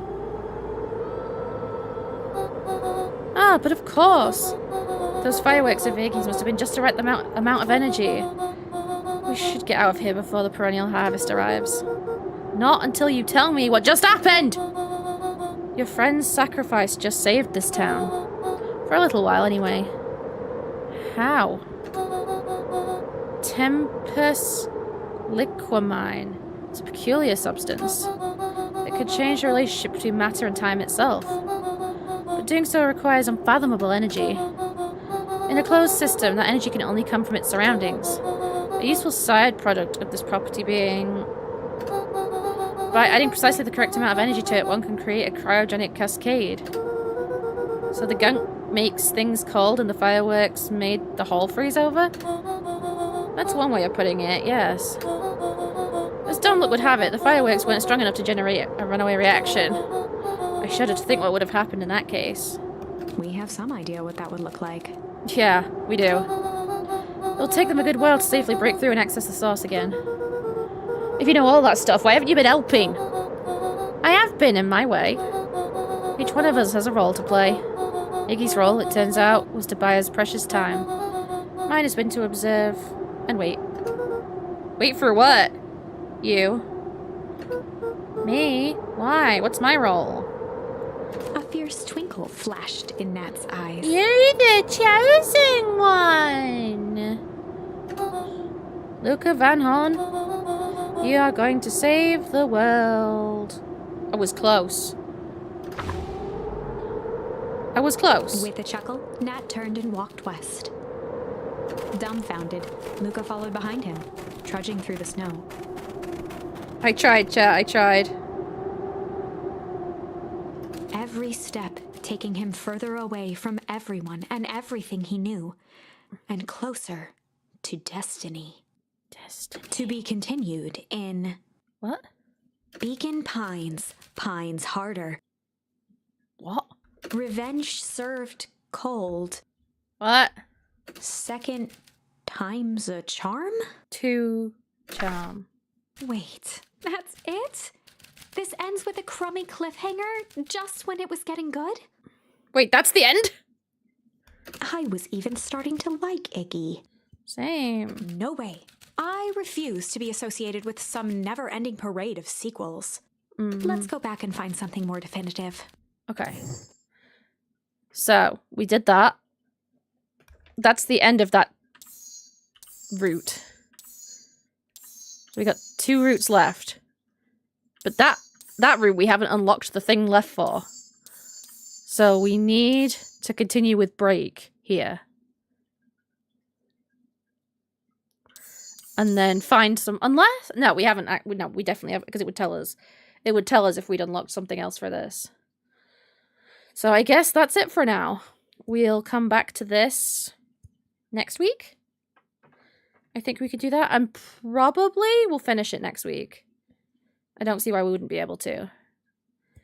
So, yeah. What are you thinking, guys? Are you enjoying the story? It's quite a chill sort of... It's not horror. It's like... It's a mystery, I suppose. It's quite a chill mystery, but I'm enjoying the fact that there are a bunch of alternate endings and you have to, like, unlock the words to fill in the gaps. I'm quite liking that. I'm definitely enjoying this game. It's really good. Chill indeed. Shut your fucking face. You dirty bastard. That was interesting. Like, but do you see the thing with the letters, the words that glowed? Like, that was Thingy's pen, wasn't it? So that could be relevant. Interesting, interesting. Well, we'll see what happens here then. Next time. For now, the last time I saved was 3 minutes ago. Oh, that closed quickly.